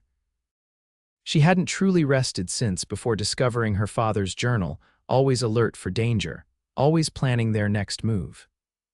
Now, with a locked door between her and the world, she allowed herself to relax slightly. She thought of Quentin, alone in the cabin, hopefully continuing his recovery. The memory of their last conversation brought warmth to her cheeks. Unfinished business, he had said, and she knew he hadn't been referring to her father's case, when had her feelings for him shifted from cautious alliance to something deeper. Perhaps it had been gradual, built from moments of shared danger and quiet conversation. Or perhaps it had been there from the beginning, when he had stood in the saloon doorway and declared that anyone who didn't want Harper had missed their chance.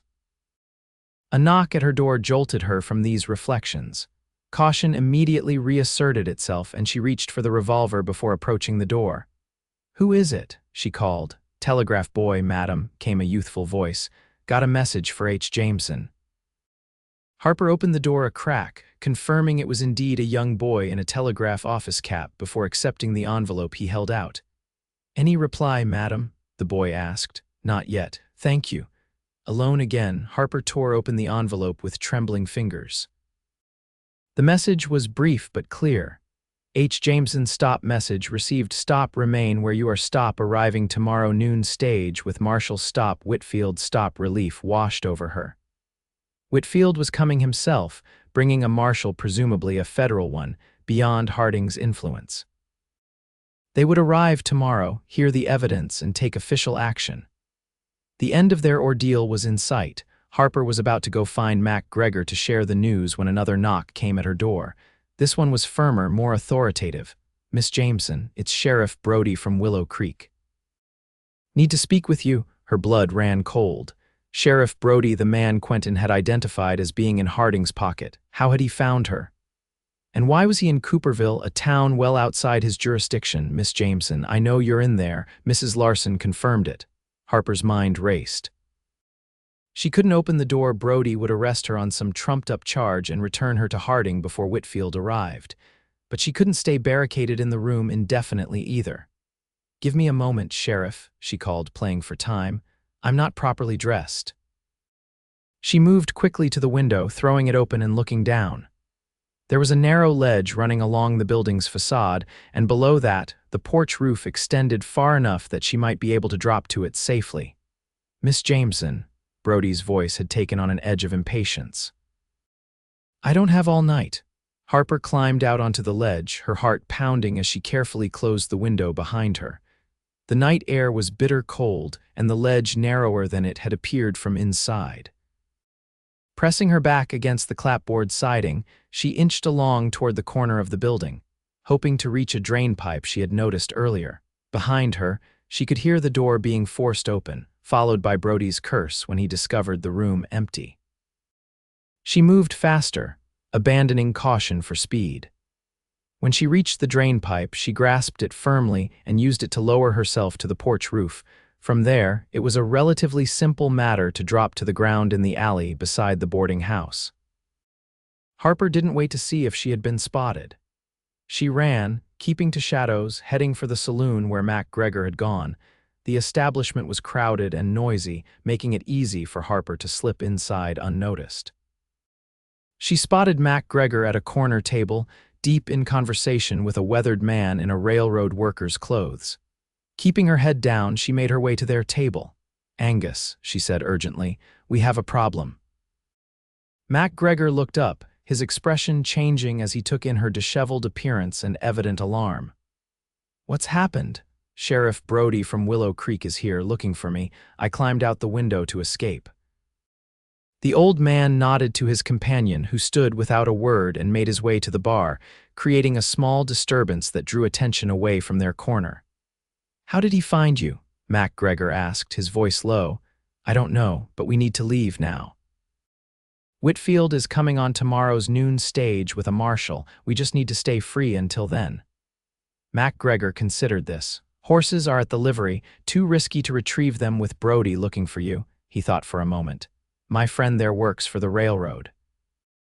There's a freight train stopping here for water in about an hour, heading east toward Denver. We could catch it, be halfway to meeting Whitfield by morning.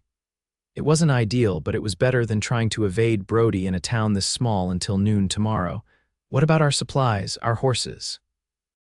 Can't be helped, MacGregor said pragmatically. Life's worth more than possessions.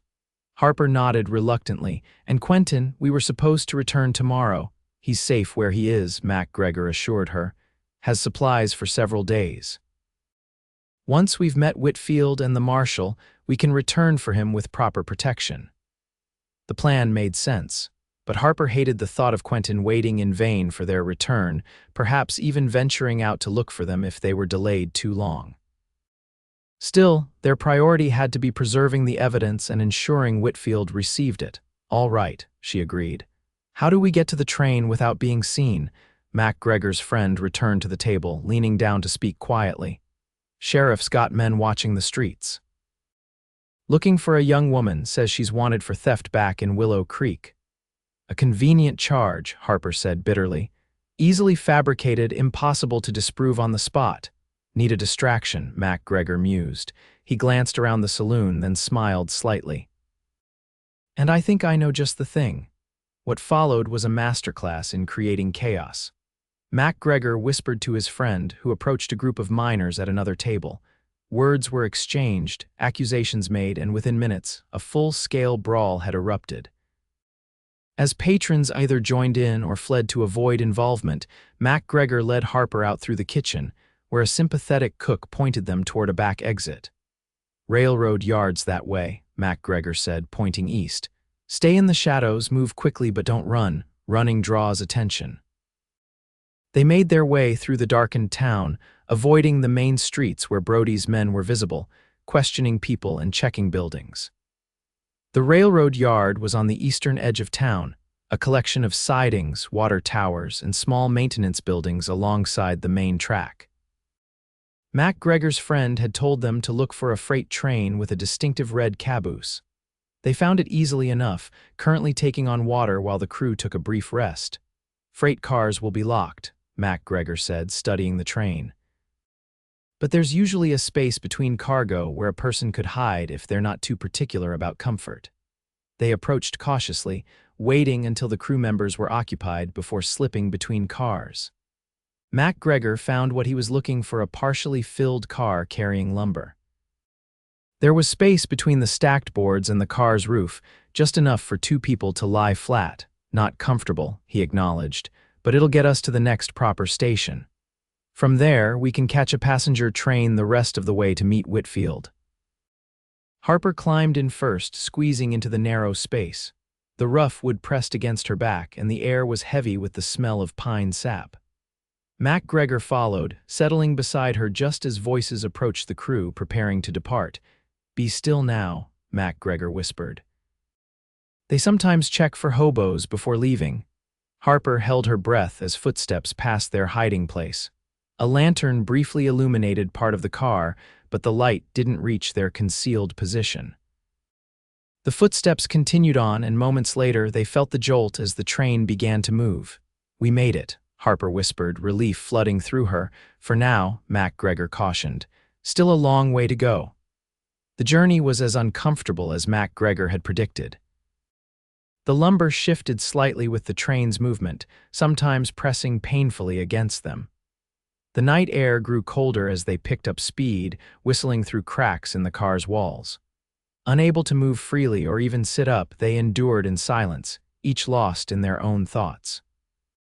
Harper's mind returned repeatedly to Quentin, alone in the cabin. Had Turner's men given up their search? Would he be safe until they could return for him? And what of the unfinished business between them? Would they have the chance to explore what had begun to grow amid danger and uncertainty? Sometime in the early hours of morning, the train began to slow. MacGregor stirred beside her. Approaching a station, he murmured. We should prepare to disembark before they start unloading. As the train ground to a halt, they carefully extracted themselves from their hiding place. Harper's limbs were stiff and aching from the confined position, and she stumbled slightly as she climbed down from the car. MacGregor steadied her, then led the way away from the tracks toward the small station building.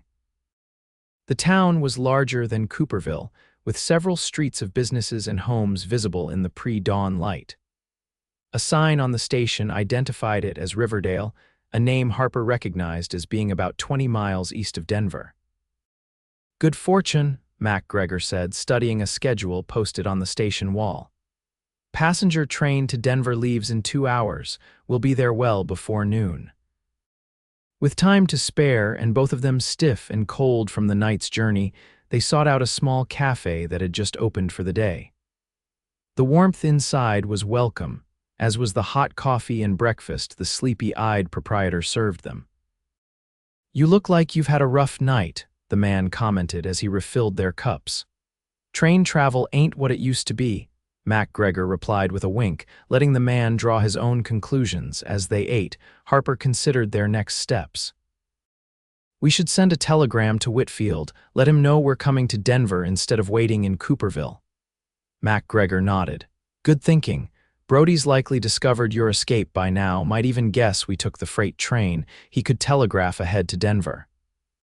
The telegraph office wouldn't open for another hour, so they lingered in the cafe, Harper watching the street through the window for any sign of pursuit. The town was coming to life as dawn broke, fully shopkeepers opening their businesses, early workers heading to jobs, a few children running errands before school. It all seemed so normal, so disconnected from the life and death struggle that had consumed her world for the past week. Harper found herself envying these people their ordinary concerns, their routines unmarked by fear and desperate flight. When the telegraph office opened, they sent a brief message to Whitfield, informing him of their change in plans and requesting a meeting at his office rather than awaiting his arrival in Cooperville. With that task complete, they made their way to the station to await the train to Denver. The passenger car was a luxury after their night in the freight train. Padded seats, a small stove providing heat, windows that offered views of the passing landscape. Harper found herself dozing, the events of the past days finally catching up with her. MacGregor kept watch, his weathered face betraying nothing of his own fatigue.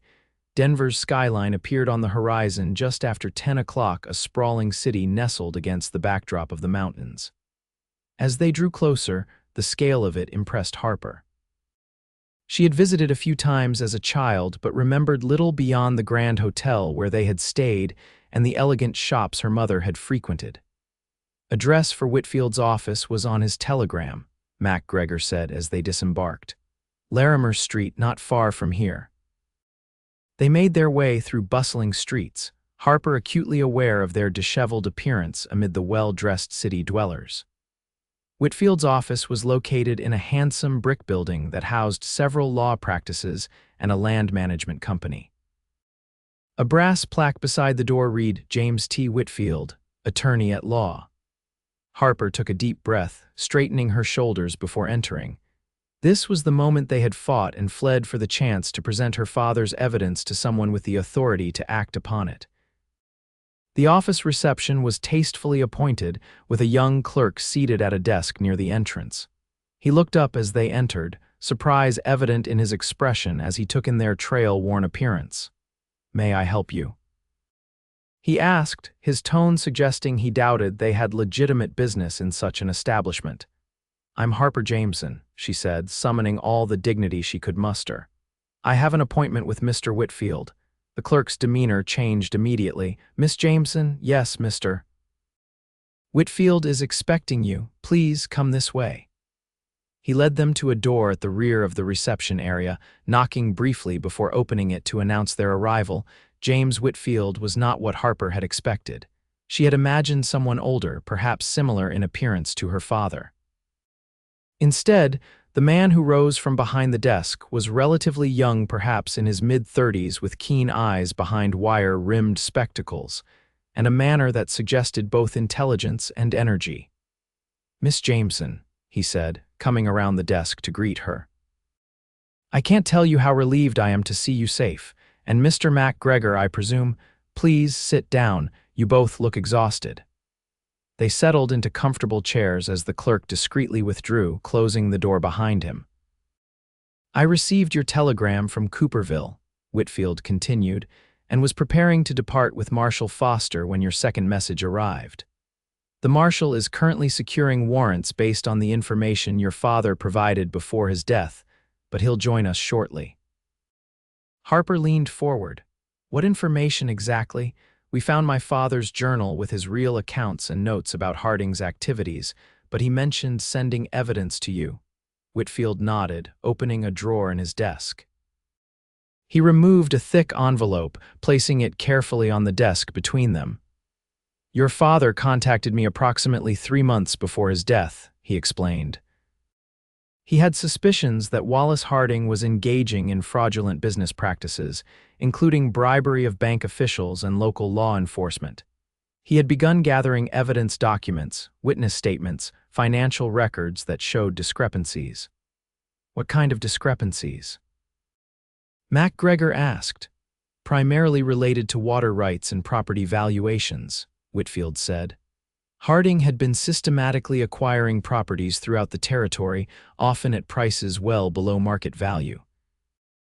"Your father discovered that in many cases, the sellers had been pressured through various means, threatened foreclosures based on suddenly discovered debts, diverted water sources that made ranching impossible, even physical intimidation." Harper's heart raced. This aligned perfectly with what they had found in her father's journal, and he sent you proof of this, some, Whitfield confirmed. Enough to interest the territorial authorities, but not enough for definitive action. He was still gathering more when. He hesitated. "When he was murdered," Harper finished flatly. Whitfield's eyebrows rose. "You have evidence of that?" Harper withdrew her father's journal from her coat, placing it beside the envelope on the desk. His own words, he suspected Harding was tampering with his medicine. "He knew Harding wanted our ranch and would go to any lengths to get it." The attorney opened the journal, scanning several pages with growing interest. "This is significant," he said finally. "Combined with what I already have, it creates a compelling case against Harding and his associates." "Strong enough for arrests?" MacGregor asked bluntly. "With the marshal's warrants, yes," Whitfield assured him. In fact, a knock at the door interrupted him. The clerk entered, his expression troubled. "Sir, there's a Sheriff Brody from Willow Creek here. He says he has a warrant for Miss Jameson's arrest on charges of theft and trespassing." Harper's heart sank. Brody had moved faster than they had anticipated, somehow tracking them to Denver and Whitfield's office. The attorney's response, however, was unexpectedly calm. "Show him in, Richard. And send word to Marshal Foster that his presence is required immediately." Harper started to protest, but Whitfield held up a hand. "Trust me, Miss Jameson, this may work to our advantage." Sheriff Brody entered with the swagger of a man confident in his authority. He was a stocky individual with a florid face and small, calculating eyes that fixed on Harper with satisfaction. "There she is," he declared. "Harper Jameson, you're under arrest for the theft of documents belonging to Wallace Harding and trespassing on his property." "What documents would those be, Sheriff?" Whitfield asked mildly. Brody glanced at the attorney, momentarily disconcerted by his lack of alarm. "Private business records stolen from Mr. Harding's ranch office, and she was caught trespassing on his land with an accomplice." "Interesting," Whitfield said, his tone conversational. "Because I have here a journal belonging to Thomas Jameson containing his personal business records. Are you claiming Mr. Harding has ownership of the late Mr. Jameson's private papers?" Brody's face reddened further. "Those papers were part of the property settlement when Harding purchased the Jameson Ranch. They belong to him now." "I see. And did this property settlement specifically include personal effects and private documents? I'd be interested to review the terms." The sheriff's confidence was visibly waning. "Look, I don't have time for legal games. I have a valid warrant for this woman's arrest, and I intend to execute it." "May I see this warrant?" Whitfield held out his hand expectantly. Reluctantly, Brody produced a document from his coat pocket. Whitfield examined it carefully, his expression revealing nothing. "This appears to be in order," he acknowledged, "except for one small detail. It's only valid within your jurisdiction of Willow Creek. Denver is well outside your authority, Sheriff Brody." "I have arrangements with the Denver police," Brody blustered. "They'll honor my warrant." "Perhaps," Whitfield agreed, "but I think they might defer to a federal marshal in this matter, don't you?" As if on cue, the office door opened again to admit a tall, imposing man wearing the distinctive badge of a U.S. Marshal. His cold eyes took in the scene, lingering briefly on Brody. "Marshal Foster," Whitfield greeted him. "Perfect timing." "Sheriff Brody here was just attempting to arrest Miss Jameson on some rather dubious charges." The marshal nodded slightly. "Was he now? Interesting, considering I have warrants for several individuals in Willow Creek, including Sheriff Brody himself." The color drained from Brody's face.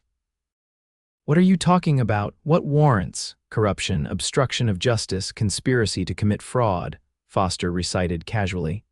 "For a start, might add a few more charges once we've had a thorough conversation." Brody's hand moved toward his gun, but Foster was faster. "I wouldn't," the marshal advised quietly.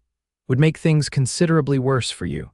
With the situation rapidly spiraling beyond his control, Brody made a desperate attempt to salvage his position. "This is all a misunderstanding. I was just following orders from Mr. Harding." Whitfield suggested. "Yes, we're quite aware of your arrangement with him. In fact, that relationship forms a significant part of the case against both of you."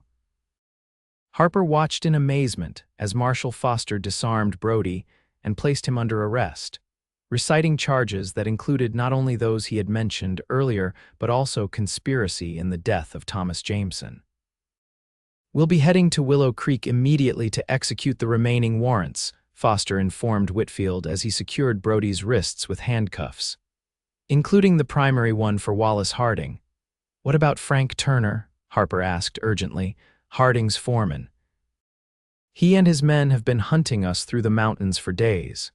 "He's on the list," Foster confirmed, "along with Dr. Simmons, who we believe altered your father's medication at Harding's instruction."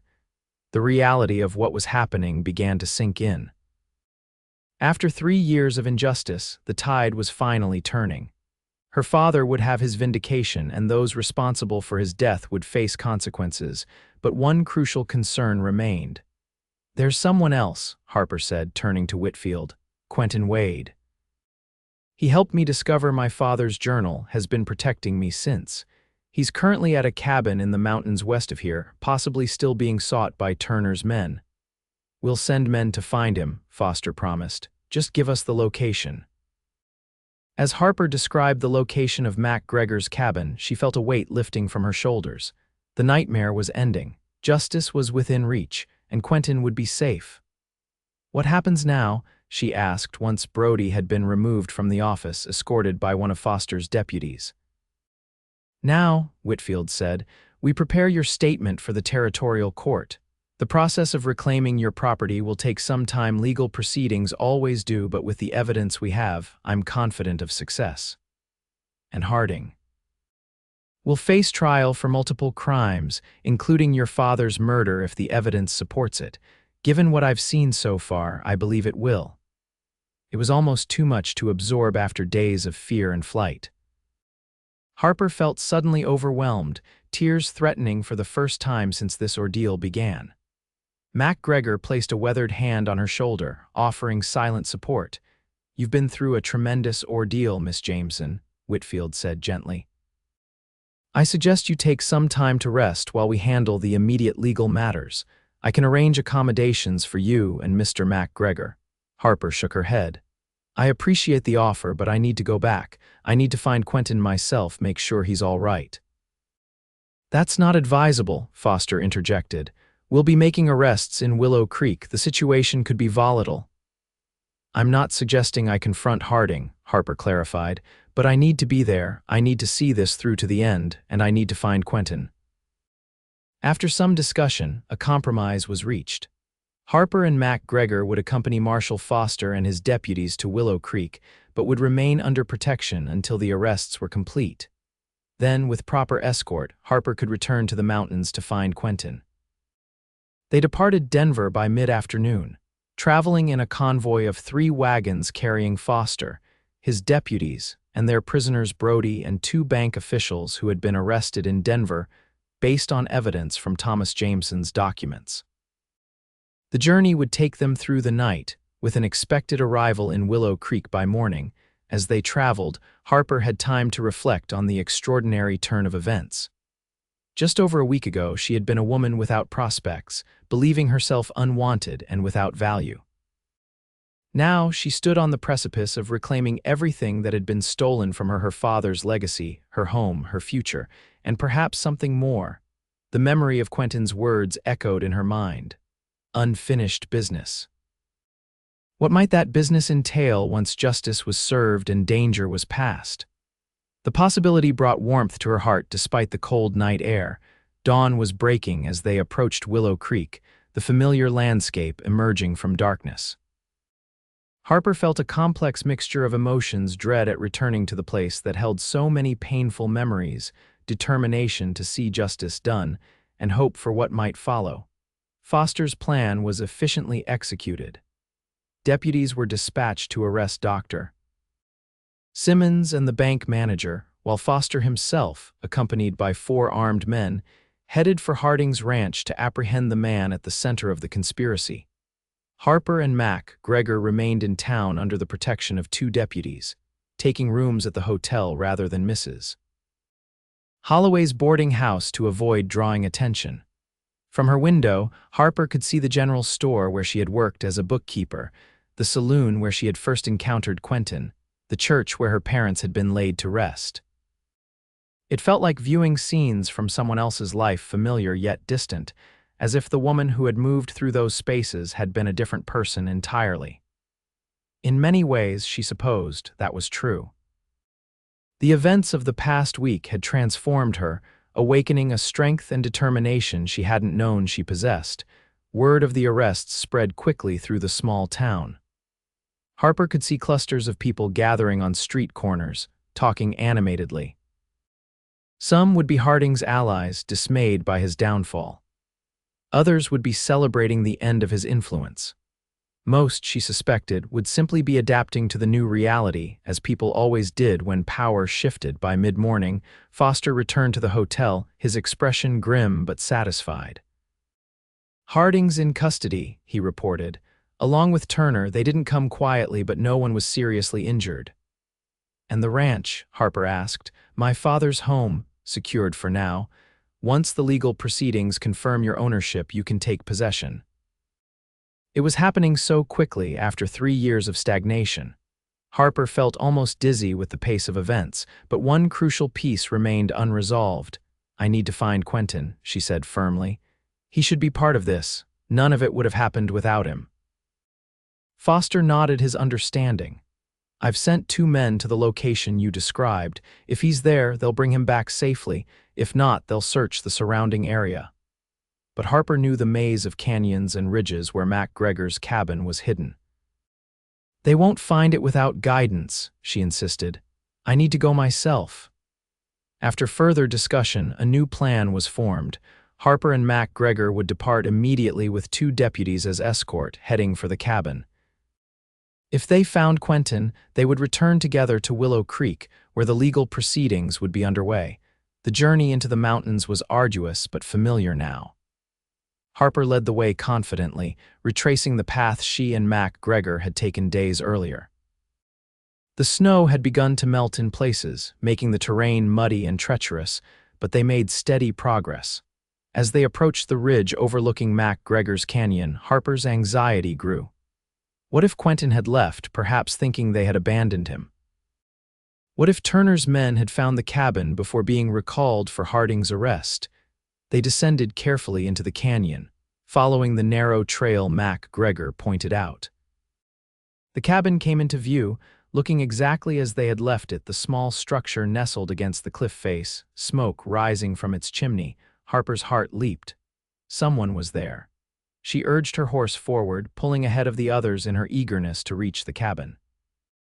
The door opened as she approached, and Quentin stepped out, rifle in hand. He looked much improved from when she had last seen him. Color had returned to his face, and he stood straight and strong. As he recognized her, his serious expression transformed into a smile that made Harper's breath catch. "You're late," he called as she dismounted. "Was starting to think I'd have to come looking for you." Harper couldn't help herself. She ran to him, throwing her arms around his neck in an embrace that spoke more eloquently than words. He returned it without hesitation, his rifle clattering forgotten to the ground as his arms encircled her. "You're all right," she murmured against his shoulder. "I was so worried." "Takes more than mountain fever to keep me down," he replied, his voice rumbling beneath her ear. Then more softly, "I missed you, Harper." She pulled back slightly to look at him, finding his blue eyes intense with an emotion that mirrored her own. "We did it," she told him. "Harding's been arrested, my father's name will be cleared, the ranch will be restored to me." Quentin's smile deepened. "I never doubted you would succeed." The arrival of the others interrupted their reunion, but the connection between them remained, a tangible thing that neither wished to break. As MacGregor explained recent events in greater detail, Quentin kept Harper's hand in his, as if afraid she might disappear if he let go. The return journey to Willow Creek was filled with conversation, sharing experiences, filling in gaps, planning for what would come next. By the time they reached the town, Harper felt as though she had been away for months rather than days. So much had changed both in her circumstances and within herself. The legal proceedings moved swiftly. Whitfield had prepared thoroughly, and the evidence against Harding and his co-conspirators was overwhelming. Within days, preliminary hearings had established sufficient cause for full trials, and the territorial court had issued an interim ruling restoring the Jameson Ranch to Harper's ownership, pending final resolution. Standing on the porch of what had once been her family home, Harper felt a complex mixture of emotions: joy at reclaiming her birthright, sorrow for the father who would never see this day, and uncertainty about the task that lay ahead. The ranch had been neglected under Turner's management, with fences in disrepair and outbuildings deteriorating. "It's a lot of work," Quentin observed, coming to stand beside her, "bringing it back to what it was." "Yes," Harper agreed, "more than one person could manage alone." He turned to face her, his expression serious. "You're not alone, Harper, not anymore." The words hung between them, laden with meaning. Harper took a deep breath, gathering courage for what she needed to say. "When we were in the mountains," she began, "you asked what I would do once I had the ranch back, whether I would rebuild alone." Quentin nodded, waiting. "I've been thinking about my answer," Harper continued, "about what I want for the future. This ranch was my father's dream, and it became mine. But dreams change, evolve. They grow to include things we never anticipated." "Like what?" Quentin asked softly. "Like someone to share them with," Harper said, meeting his gaze steadily. "Someone who understands what it means to find home after years of searching." Quentin took her hands in his touch gentle but firm. "I've drifted most of my life," he said, "never staying anywhere long enough to put down roots. But being with you these past days, fighting alongside you, seeing your courage and determination, it made me want things I never thought I needed." "What things?" "A place to belong, purpose beyond the next job or the next trail, someone who sees me clearly and values what she sees." His thumb traced circles on the back of her hand. "You, Harper, I want you." The simple declaration made her heart race. "No one's ever wanted me before," she whispered, echoing the words she had spoken in the saloon when they first met. Quentin's smile was tender as he reached to brush a strand of hair from her face. "Then they all missed their chance, but I won't make the same mistake." He leaned forward, closing the distance between them, and Harper met him halfway. Their kiss was gentle at first, a question and an answer both, then deepened with the certainty of coming home after a long journey. When they finally drew apart, Quentin rested his forehead against hers. "I love you, Harper Jameson. Have since the moment you stood in that saloon, defiant despite your pain. I think I'll love you for all the days I have left." Tears pricked Harper's eyes, but they were tears of joy, not sorrow.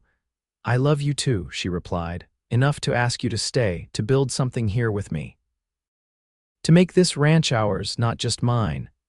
Nothing would make me happier, Quentin assured her. Though I should warn you I'm better with cattle than crops, Harper laughed, the sound free and unrestrained for the first time in years. We'll manage, she said, together. In the months that followed, the Jameson ranch was transformed. Fences were mended, buildings repaired, cattle purchased to rebuild the herd. Word spread that the property was under new management, a partnership between Harper Jameson and Quentin Wade that extended beyond business into something more personal. Their wedding, held the following spring in the meadow where they had first discovered her father's hidden journal, was attended by the entire town. Even Mrs. Holloway wept openly as Harper and Quentin exchanged vows beneath an arch of wildflowers, pledging to face whatever came together. Angus MacGregor gave the bride away, his weathered face beaming with pride. James Whitfield, who had successfully prosecuted Harding and his conspirators, raised the first toast at the celebration that followed. And in a quiet moment as the festivities continued around them, Harper and Quentin slipped away to visit the small family cemetery on the property's edge. Standing before her parents' graves, Harper placed a bouquet of spring blossoms on each. "I did it, Father," she said softly. "I reclaimed what was stolen. Your name has been cleared and the ranch will continue as you dreamed." Quentin's arm around her waist offered silent support. "He would be proud of you," he said. "As am I." Harper leaned into his embrace, drawing strength from his presence as she had learned to do in the months since their return. "I never thought I'd find happiness here again," she admitted. "After everything that happened, this place held too many painful memories. And now," she smiled up at him, "now it's where our story begins, where we build our future." As they walked back toward the celebration, hand in hand, Harper felt a sense of completion. The journey that had begun in anger and despair in a saloon had led her through danger and loss to something she had never expected to find, not just justice for her father, but love for herself. A love that had seen her clearly from the first moment, that had recognized her worth when she had forgotten it existed. "You're quiet," Quentin observed as they paused on a rise overlooking the ranch, their ranch now. "Having second thoughts," Harper shook her head, squeezing his hand. "Just grateful for you, for this chance to begin again." "No one wants me," she had declared that day in the saloon, wounded and alone. "Then they all missed their chance," he had replied, a stranger then, but now the center of her world. And as they returned to their wedding celebration, surrounded by friends and looking toward a future bright with promise, Harper knew with absolute certainty that both statements had been true. No one had wanted her until Quentin. And everyone else had indeed missed their chance to know the woman she had become, strong and determined, capable of fighting for what mattered and loving with her whole heart. It was enough. More than enough. It was everything.